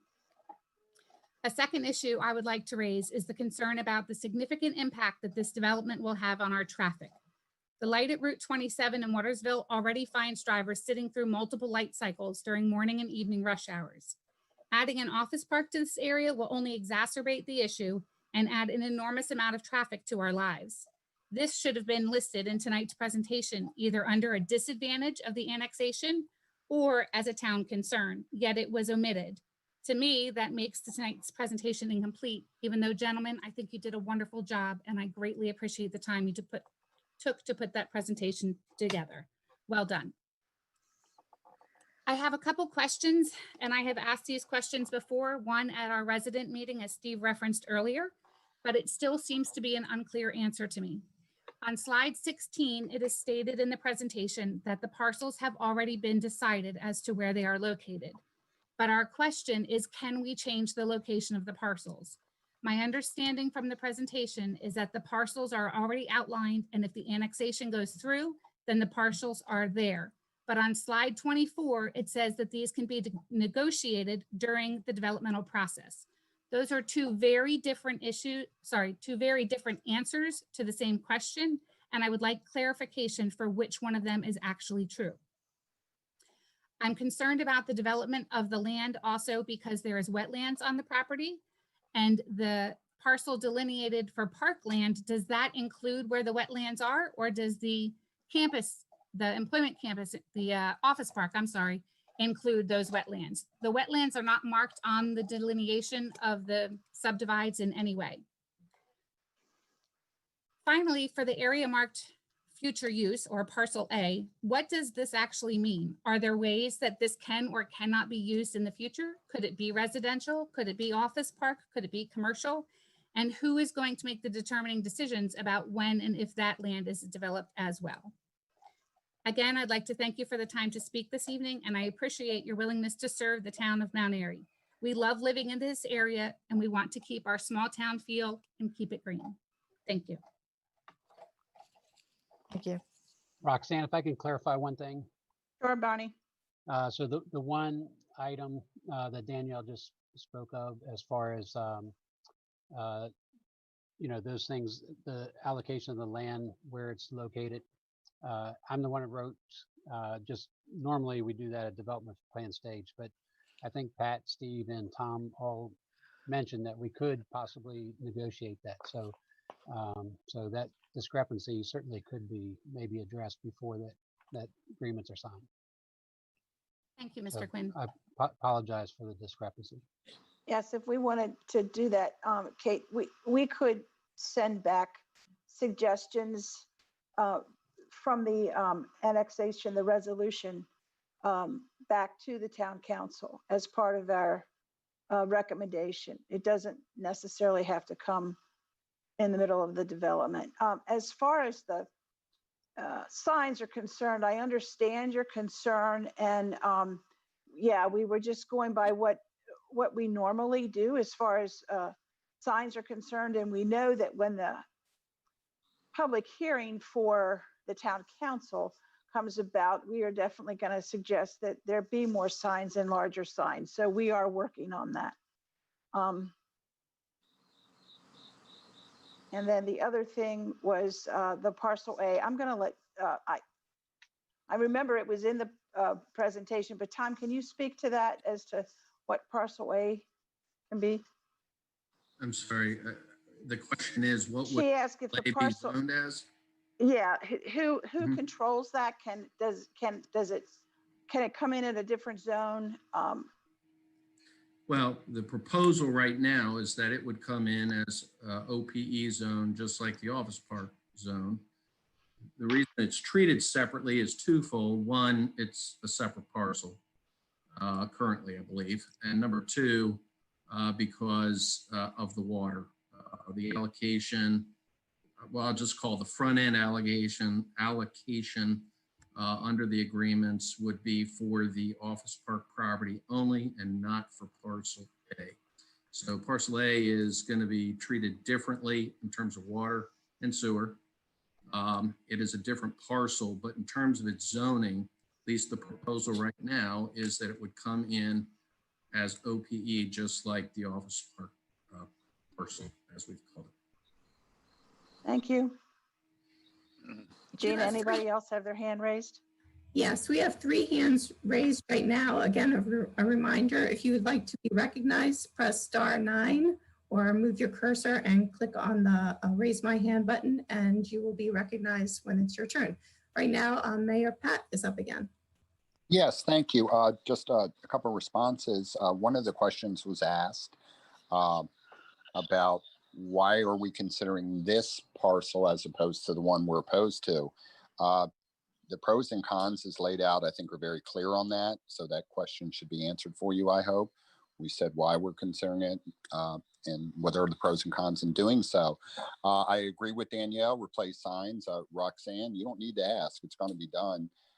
Mount Airy's been big since we've been involved 20 years, or I've been involved 20 years with making sure people have an opportunity to know about what's happening. Too many times we've heard that people didn't know what was happening. Well, that's not going to happen on the Planning Commission's watch. We're big proponents of getting those signs up. So we will. John, I hope you heard that. And even though we do a good job, let's do an even better job.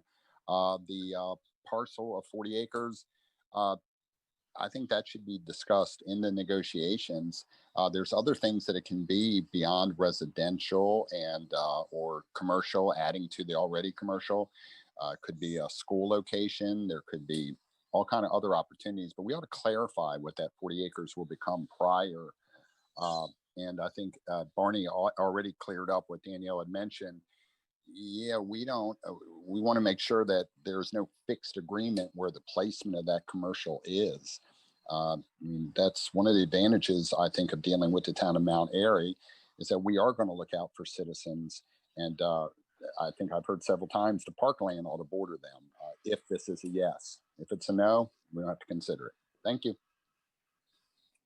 We have Sarah Hip up with her hand raised. Sarah? Yes, can you hear me?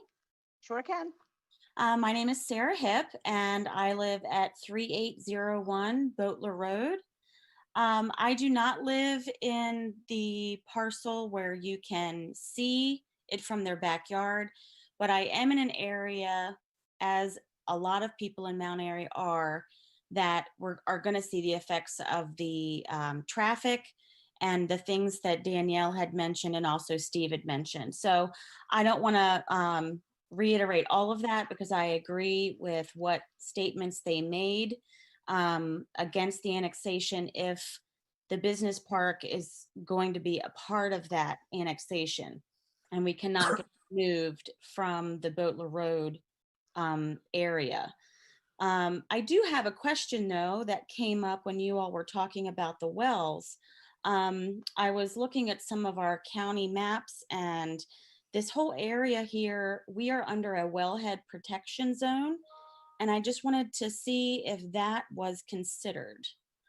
That was my main question. And then I also had a proposal that if the annexation were to go through, that it would be considered, and if it would be something that maybe IDA would consider zoning that so that it could be a space for renewable energy.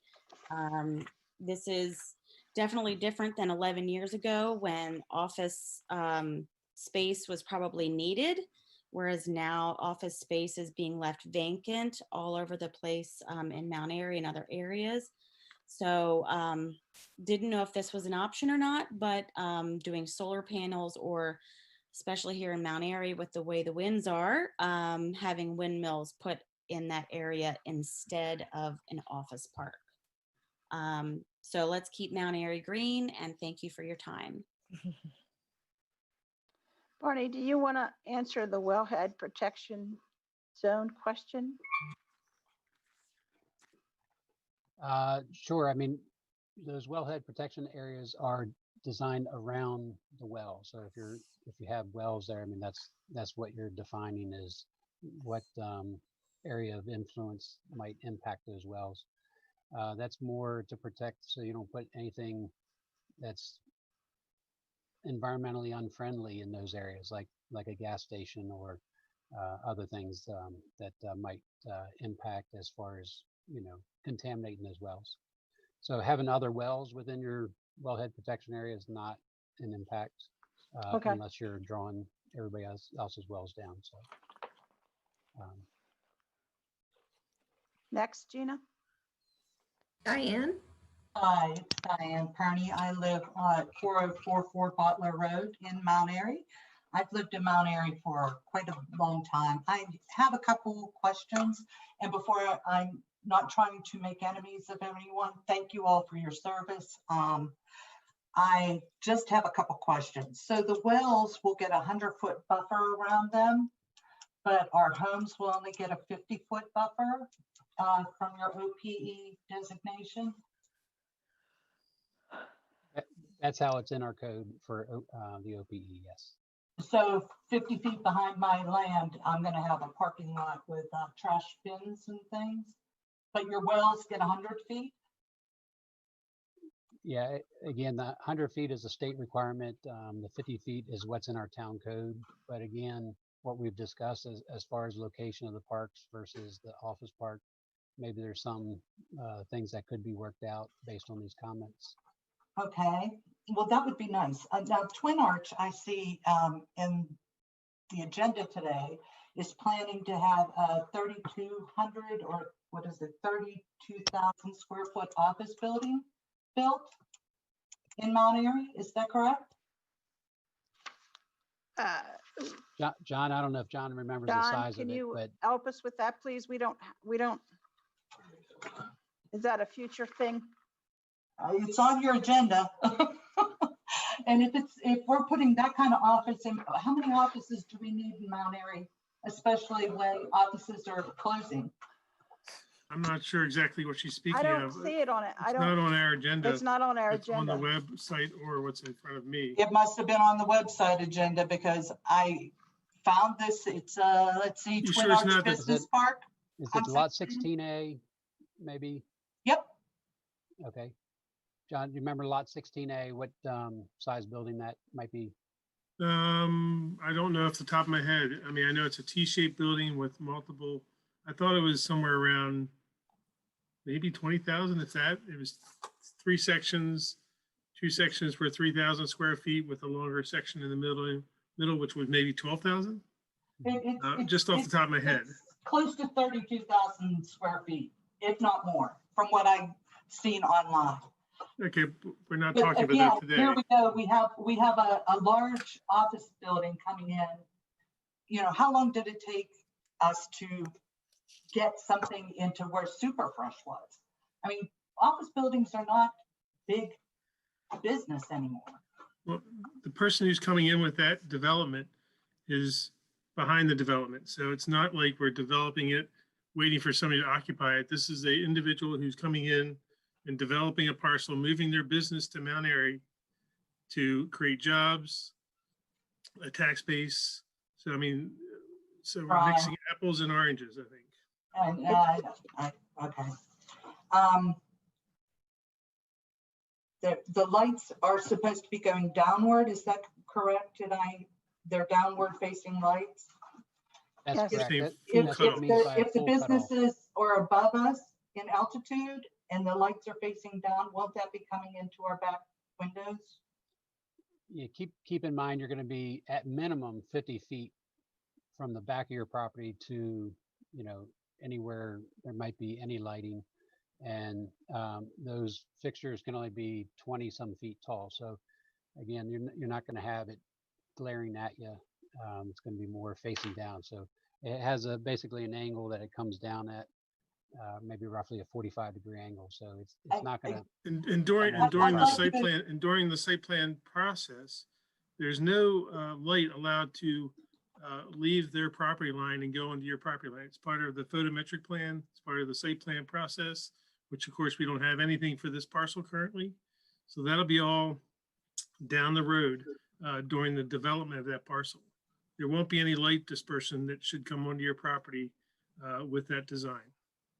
Okay, I tend to agree with Sarah. I've heard quite often that we want this to remain parkland, and that's not what we want. We want what's good for Mount Airy too. If you need the water, let's talk about the water. This OPE allows for a 5-story hotel to be built right behind my house. And once it's annexed in and the proposal's in, we can't turn around and change things. You have attorneys here that will tell you, this is how Carroll County paid $23 million for this land. So, I do agree, green energy would be great. Put a solar farm back there, power all your buildings in Mount Airy with it, sell the rest back and make some profit. All right, thank you, Diane. Mhm. Thank you, Diane. Go ahead. I don't think we'll go to 5 stories. I can't say that for sure, but. Nope, you can't. And once it's in there and it's allowed, it's allowed. How do you disallow something that's allowed in your code?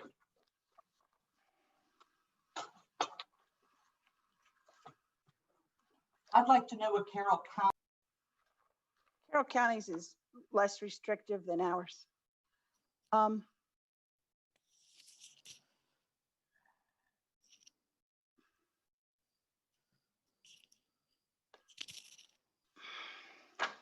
Sorry, Diane, if I cut you off, I meant to click a different button. Was there anything else you wanted to follow up with? No, thank you. Mayor Pat has his hand raised. Can we go, before Mayor Pat starts, there's an individual resident that is on our Facebook Live commenting Yes. that the Zoom link isn't working for them. And I'm trying to address it, trying to figure out what maybe. Well, we're going to, let Mayor Pat talk and then we'll start answering their questions. You can start shooting them to us, Scott, okay? Okay. Thank you. Scott, is it okay if I speak? Yeah. Just hearing the concern of the 5-story, I can tell you if I wouldn't be in favor of that either. Remember, I don't have a vote. I'm all about processes and watching the processes. That's why I'm on the meeting today, and I'll be on every future meeting. But that being said, this planning commission is not going to be a fan of a 5-story building. I don't know how the topology is going to be when this is laid out, but that is something that if I had to look for a team, it would be this planning commission to oppose something like that as opposed to the county. Thank you, Pat. Okay, Scott. Oh, okay. Jill Mannion is asking about the 50-foot setback is not a lot, considering the topographical differences between the properties. I don't know if that's her only question, but she may have more, and she's typing them now. Well, I'll give her a chance to type them, and then I can bring them up again. She was having trouble. Okay. I thought there were other people with other questions. No, actually, Facebook Live's been pretty quiet. Okay. Okay. Gina, anyone else have their hand raised? Another hand raised. Do you see another question on Facebook? Larry Hushauer is asking, please ask Isaac/Frank what their plan is if the annexation fails. Say that again. Yes. Please ask Isaac or Frank what their plan is if the annexation fails. That's for Frank or Isaac. Frank, do you have an answer? I'll speak first. Okay. We have not, we're not prepared to say something about that at this time. This is something that we're hoping that does not need to be visited. But the request is for the property to be annexed, and hopefully this will be done. And if it doesn't get done, I guess the IDA will deal with the alternative. But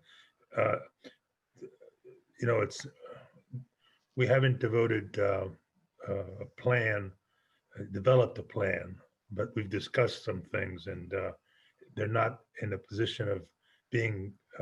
They're not viable right now. They're not plans to discuss, and it would be premature. I would classify them as options. That's all. There were options presented. I can only say if the property does not get annexed into the town, then IDA and the county can do with it whatever they choose. We don't have any say in that at all. Right. Well, the Carroll County residents can, right, you know, have their say. Exactly. To the county. Yeah. I agree with Isaac. You know, we don't even want to think about that. We just have thought from the beginning, day one, which is why I was brought into this, because this is, you know, for the town's benefit at this point. And, you know, I was brought in because, you know, they felt that the town deserves this property to have it for all the benefits we could think of. So, you know, there was no action on the IDA board members' part to do anything else but approach the town at this point with a reasonable offer of land that and all the benefits that would come with it. And to the comments about the 5-story hotel, I was part of the group that worked to develop the OPE. And in an office park environment, which is not an industrial park, it's an office park. And if, let's say, office park is developed, anything from some type of a medical facility, hospital otherwise, or a learning center, could be a community college, could be a branch of a university or something like that come in, regardless of that, to attract some technical people, people with skills that need to transit from across the country and all. There's no place in Mount Airy or near Mount Airy for these people to stay. And in an office park environment, if you can attract those people to come and spend the night to do the business they have to do in and around that office park, you need a facility, a nice hotel, not a motel, but a nice hotel that would offer those services, including what we thought, if they really wanted to ramp it up a notch, could be a conference center and a place where people could come from Baltimore, Washington, spend a day or two or three and benefit from that facility, as well as being able to spend money with the merchants in and around the town of Mount Airy. And a place like that may need as much as 5 stories to make it economically viable for them to offer that type of facility in a zoning like that. So that's why that was proposed, and it's only for that type of a building. And if you've ever seen a hotel conference center, they're pretty doggone beautiful buildings when it's all said and done. And they're not sticking up higher than all the houses around the area, because that building would be close to Route 27 in the first place. And there would be tons of other trees and all around it that would pretty much, give it some block view or some shading, but they don't shine a lot of light anyway. This is a hotel or a conference center, so there's not going to be a lot of lighting there. It's going to be a very nice looking building for all the right marketing reasons that they have them in the first place. So that's why that was put in as part of an OPE zoning. And I as well agree from a business standpoint that there's all these benefits that would come from that type of structure built in and around Mount Airy, because we all know if you invite your family or friends to come to spend the weekend, they're having an awful hard time staying in and around Mount Airy. They either have to go to Frederick or Baltimore or Washington. So, they felt that there was going to be a whole lot of pluses to this that would make it certainly worthwhile for the town of Mount Airy. One thing I'll say, because the people were asking about that 50-foot buffer, the OPE, our OPE states, when an OPE district abuts a residential district, there shall be a minimum 50-foot buffer yard area without any parking permitted. So the Planning Commission does have the ability to increase that buffer. We just have to make sure it's at a minimum 50 feet. Any other questions? Yes, we have several hands raised as well as some more Facebook comments. Jill Mannion. Hi. Hi, Jill. Hi there. My name is Jill Mannion. I live at 4065 Bottler Road. Again, I'd like to thank you for letting me to allow me to speak this evening. I tried to put some of my questions in Facebook, and I graciously, Scott worked hard to make sure I could get on. So in any case, I essentially have 2 questions. My first question kind of bounces back off of what Frank's comments were. I mean, I certainly can appreciate that a hotel, it could be a valuable asset for this town. as could some of the development that could potentially occur here. I think anyone who comes out to the land can appreciate the steep topography and how quickly the land changes and how much higher the developable portion of the land that they're proposing per the current plat that is in the annexation agreement sits above the existing homes. It's substantial. I mean, we're looking at moderate, not quite steep slopes, but definitely moderate slopes. And it goes quickly. So much so that there had to be a mitigation project to limit the runoff coming off the houses or the hill to the houses.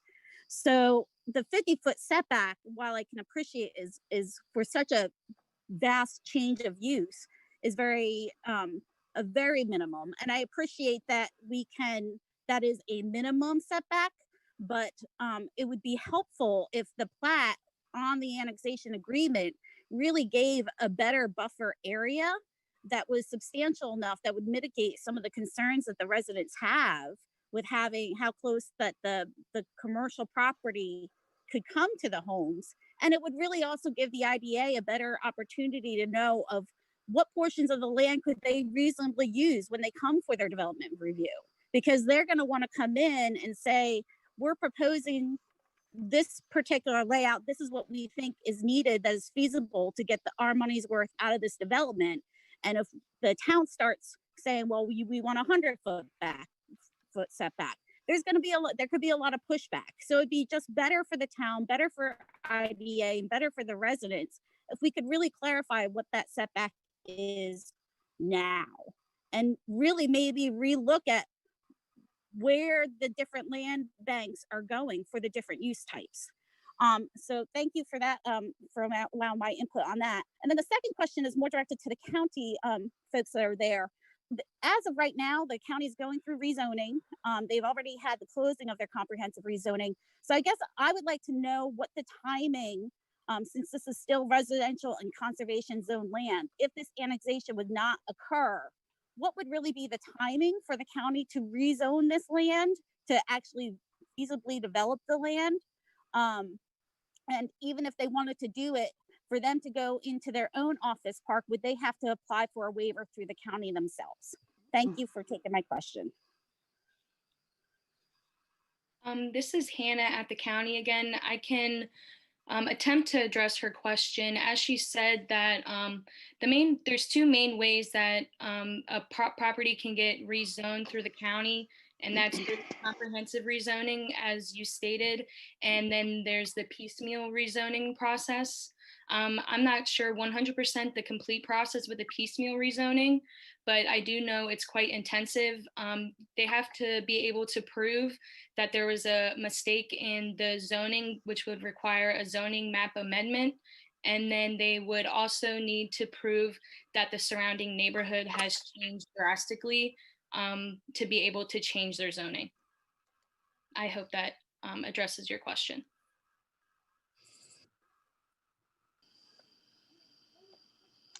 Yeah, I guess I'm still on. I think so. I'm gonna drive. With the fact that they are still that the town already went through the master plan process, constitute that there would be a mistake that there wasn't a comp zoning change. Correct. They would have to go through the piecemeal rezoning process. Right. Okay. Thank you. Yep. If you have any more questions about that, feel free to call me tomorrow. Thank you, Hannah. Yep. We have Dale Rice. Hey, Dale. Hi. Hey, thanks for all the information. I learned more about water today than I think I ever thought I would have known. I would like to say that I'm against annexation. I'm against the rezoning. I would rather just take conservation. I can't imagine it. And nobody I've talked to anyway, and I can't imagine any resident in Mount Airy would like to have the traffic that this is going to bring. I don't want an office park there. I don't want a hotel. I mean, this is not Gaithersburg. We're not Columbia. We don't have the infrastructure for this. We don't have the roads for this. Most of the roads in Mount Airy don't even have I mean, they drop off in the grass and off in the ravines. I mean, I just don't know how that we're going to support this traffic. I don't know if anybody's done. I'd like to ask that question. I guess has anybody done any traffic impact studies? I guess I should say I live at 3718 Falling Green. I didn't say that at the beginning. So Thank you. yeah, I'm sorry. So it's hard to pull out of Falling Green now and turn on 27. I have a 15-year-old that just started driving. I have a 14-year-old that's going to be start driving soon. I'm very concerned now with them pulling out of Falling Green. I can't imagine how dangerous it's going to be for a kid to pull out, even me, to pull out of Falling Green. If you start bringing in, I mean, I'm gonna be honest. I'm completely shocked at some of the things the guy was saying before about talking about putting a hospital, what do you say? A medical facility, a junior college. I mean, I'm like, what? Where did I? I mean, I used to commute to Bethesda, and I gave up my office in Bethesda because the commute was literally taking me 2.5 hours to get from Mount Airy to Frederick. I don't want to have that traffic in Mount Airy now. I mean, then all of a sudden, I'm like, I can't even go down to the Walmart because it's gonna take me 30 minutes to get down to the Walmart. This really also affects. I'm actually sitting here with a friend who lives on High Meadow Drive, which is in Woodbine, which is kind of on the other side of that. It's going to affect him. He's realizing this now. It's going to affect him. It's going to affect all those people over there. It's going to affect people in Howard County that don't even know this because the traffic's going to get so bad. Plus, you're already developing more around where 70 comes into 27. So we've already been talking about once they put the Chick-fil-A, and I think there was talk of a Royal Farm. I don't know if that's still up in the works. We were talking about the fact that we're probably not going to be able to go that way to go to Frederick anymore. We have to drive down to Woodbine to get on 70, even to go to Frederick. Now you start throwing all these thousands of cars driving in here, and this guy's talking about having people coming from all over the country staying here, and I don't know, how am I going to get out of my neighborhood? I mean, how am I going to be able to get down to the Walmart?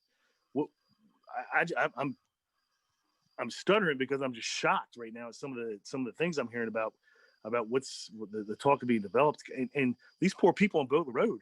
Talking about putting parking lots 50 feet from their house. I mean, they didn't sign up for this. And I understand that the planning commission, they'll say, well, this has been the master plan for 10 years. Well, there's a lot of people that haven't lived here for 10 years. So, they moved here 5 years ago. I just bought this house. I mean, I didn't know anything about this, all this development. I may not have bought this house if I knew about this development. I'm concerned about what a lot of out-of-towners are coming into Mount Airy are going to do to our town, and they're going to destroy it. So I would like to know what impact studies have done on traffic. How, and my neighbor's not the only one that turns off of, out of a neighborhood onto 27. There's several. I don't even know if these people realize that you're going to make it darn near impossible to pull out of their neighborhood to go to a local store. So unless all these people coming in from all over the place decide to go eat downtown Mount Airy or visit our local businesses, I don't know how the townspeople that live here aren't even be able to get there because we can't even get out of our neighborhoods. So I'm against it all. We're not Gatesburg. We're not Columbia. I'm just rambling now, I guess. But all right, thank you, Dale. Okay, thank you. Thank you, Dale. Thanks. Gina, how many more people do we have to speak? We have two currently with hand. Okay, we'll have those two and then that's it. And Mayor Pat. Yeah, one of the things to consider when you're talking, I think Leslie brought it up and she's 100% correct. If they'll still have to, let's say the town doesn't annex it, fine, moves up to the county. Well, they will fall underneath the county limits and restrictions. But keep in mind, there's county citizens to make the decision then. They're not going to be real concerned about how the people on Butler Road or some of these other places are accessing their driving and all the concerns I heard. Believe me, if I lived, bordered it and looked at it, because I've seen the property, I'd hate to see anything go in there. So I totally understand why the comments are being made. But that being said, if it goes to a county vote, there's only a small portion of the county down here. The rest of the county is all up north or to the east, west of us. And if they're making the decision, it's not good for you. It's just something to consider. Thank you. I do have a question for Hannah, Roxanne, if you don't mind. Go ahead. So Hannah, if this parcel 20 to the north does get its rezoning to the EC zoning, wouldn't that allow for, if the annexation doesn't go through, for the county to push that EC zoning across that as a major change in the neighborhood in a piecemeal application? Wouldn't that open the door for that rezoning of the remaining Harrison Lazier property to EC because the adjoining property had just changed to a new zone type? I can't really speak on that. I'm not very sure. I haven't dealt with the process before, but I can ask around tomorrow and get back to you, and then you can spread the word to the planning commission. I'm sorry. 10-4, thank you. Okay, Gina, other than Pat, were there two more people? Just one more, Diane. Okay. Yes, thank you. Okay. And Pat, I agree with you to some point, but at some point, a lot of people come from Westminster down. Our traffic coming from Westminster into this area is massive. And those people along there, it takes longer and longer and longer to get from Taylorsville to here.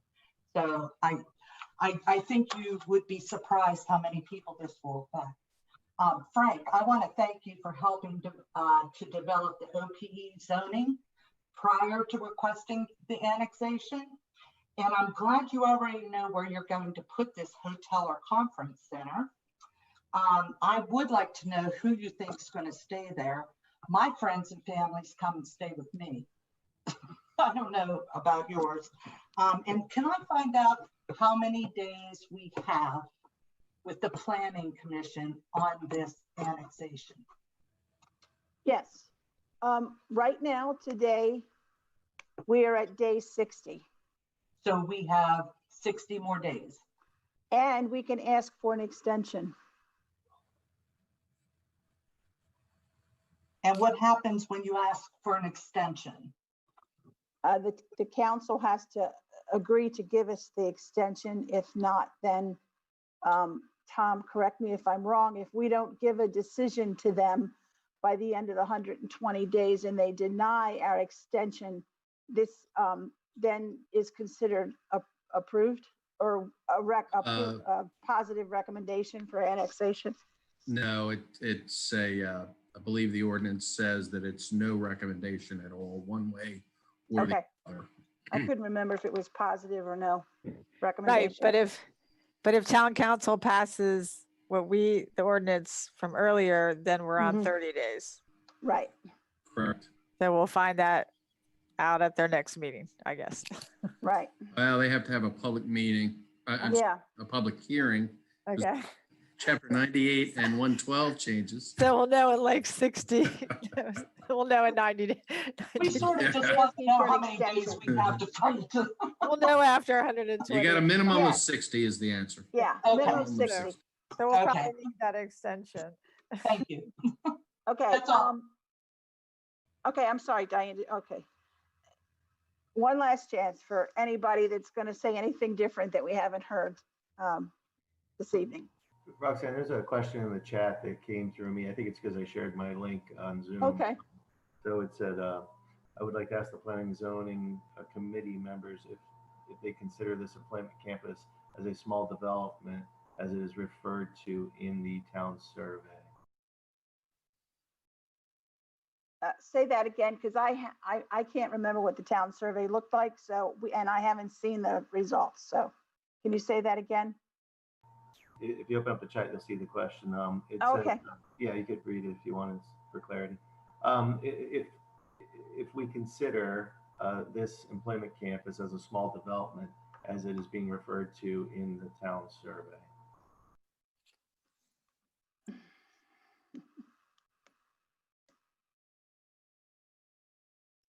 Well, we didn't write the town survey. Right. That would be my response to that question.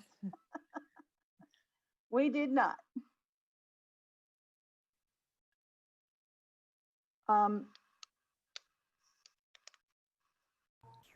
Okay, somebody had said that the survey refers to it as a small business park. So yeah, I guess it would come off as if it was its own entity.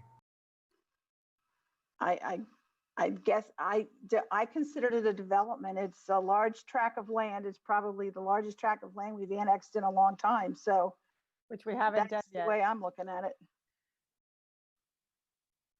I don't know if that helps the person or not. Sorry.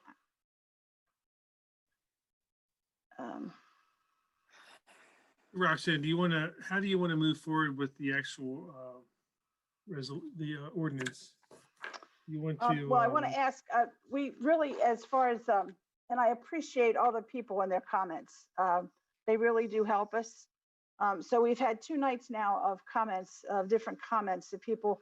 I really think that we need to sit down and talk and have a workshop and talk among ourselves about this, about the ordinance. So John, can you give us some possible dates for a workshop between now and our next meeting?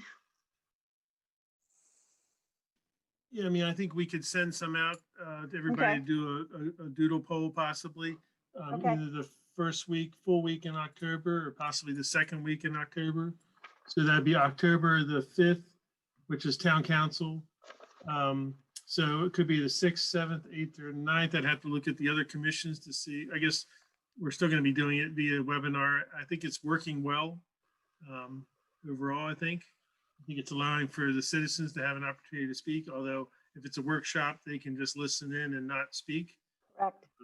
We can do something possibly 6th, 7th, 8th, or 9th, the 12th through the 16th is an option. Would you please look at the different meetings of the different commissions and pick 3? Don't go any more than 3 dates. I don't want to have to. What? 3 or 4 dates where we can possibly get together.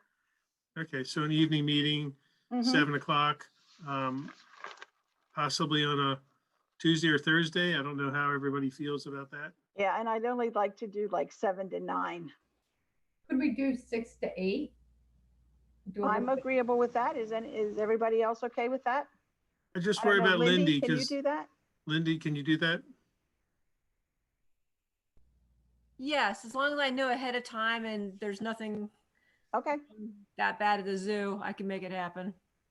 Thanks, Lindy. Okay, thanks, Judy.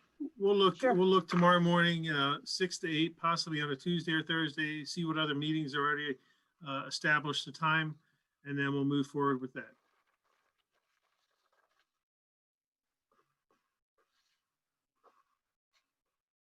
Before we move on to the next thing, I just want to share. I sent you guys pictures of a facade grant that has been approved for downtown Mount Airy, where the old fire department was. Oh, is that what that is? Okay. Conchettas and Crying Johnnies and Georgia's Girls and Upper Deck. So the one example is the existing picture of the elevation, which is the green awnings. And the one above it, I'm going to share the screen here in just a second. The one above it is what's proposed. They have been approved through the facade grant. It's a 50-50 match for a replacement of those deteriorating awnings. So I'll share my screen here and you guys can look at it.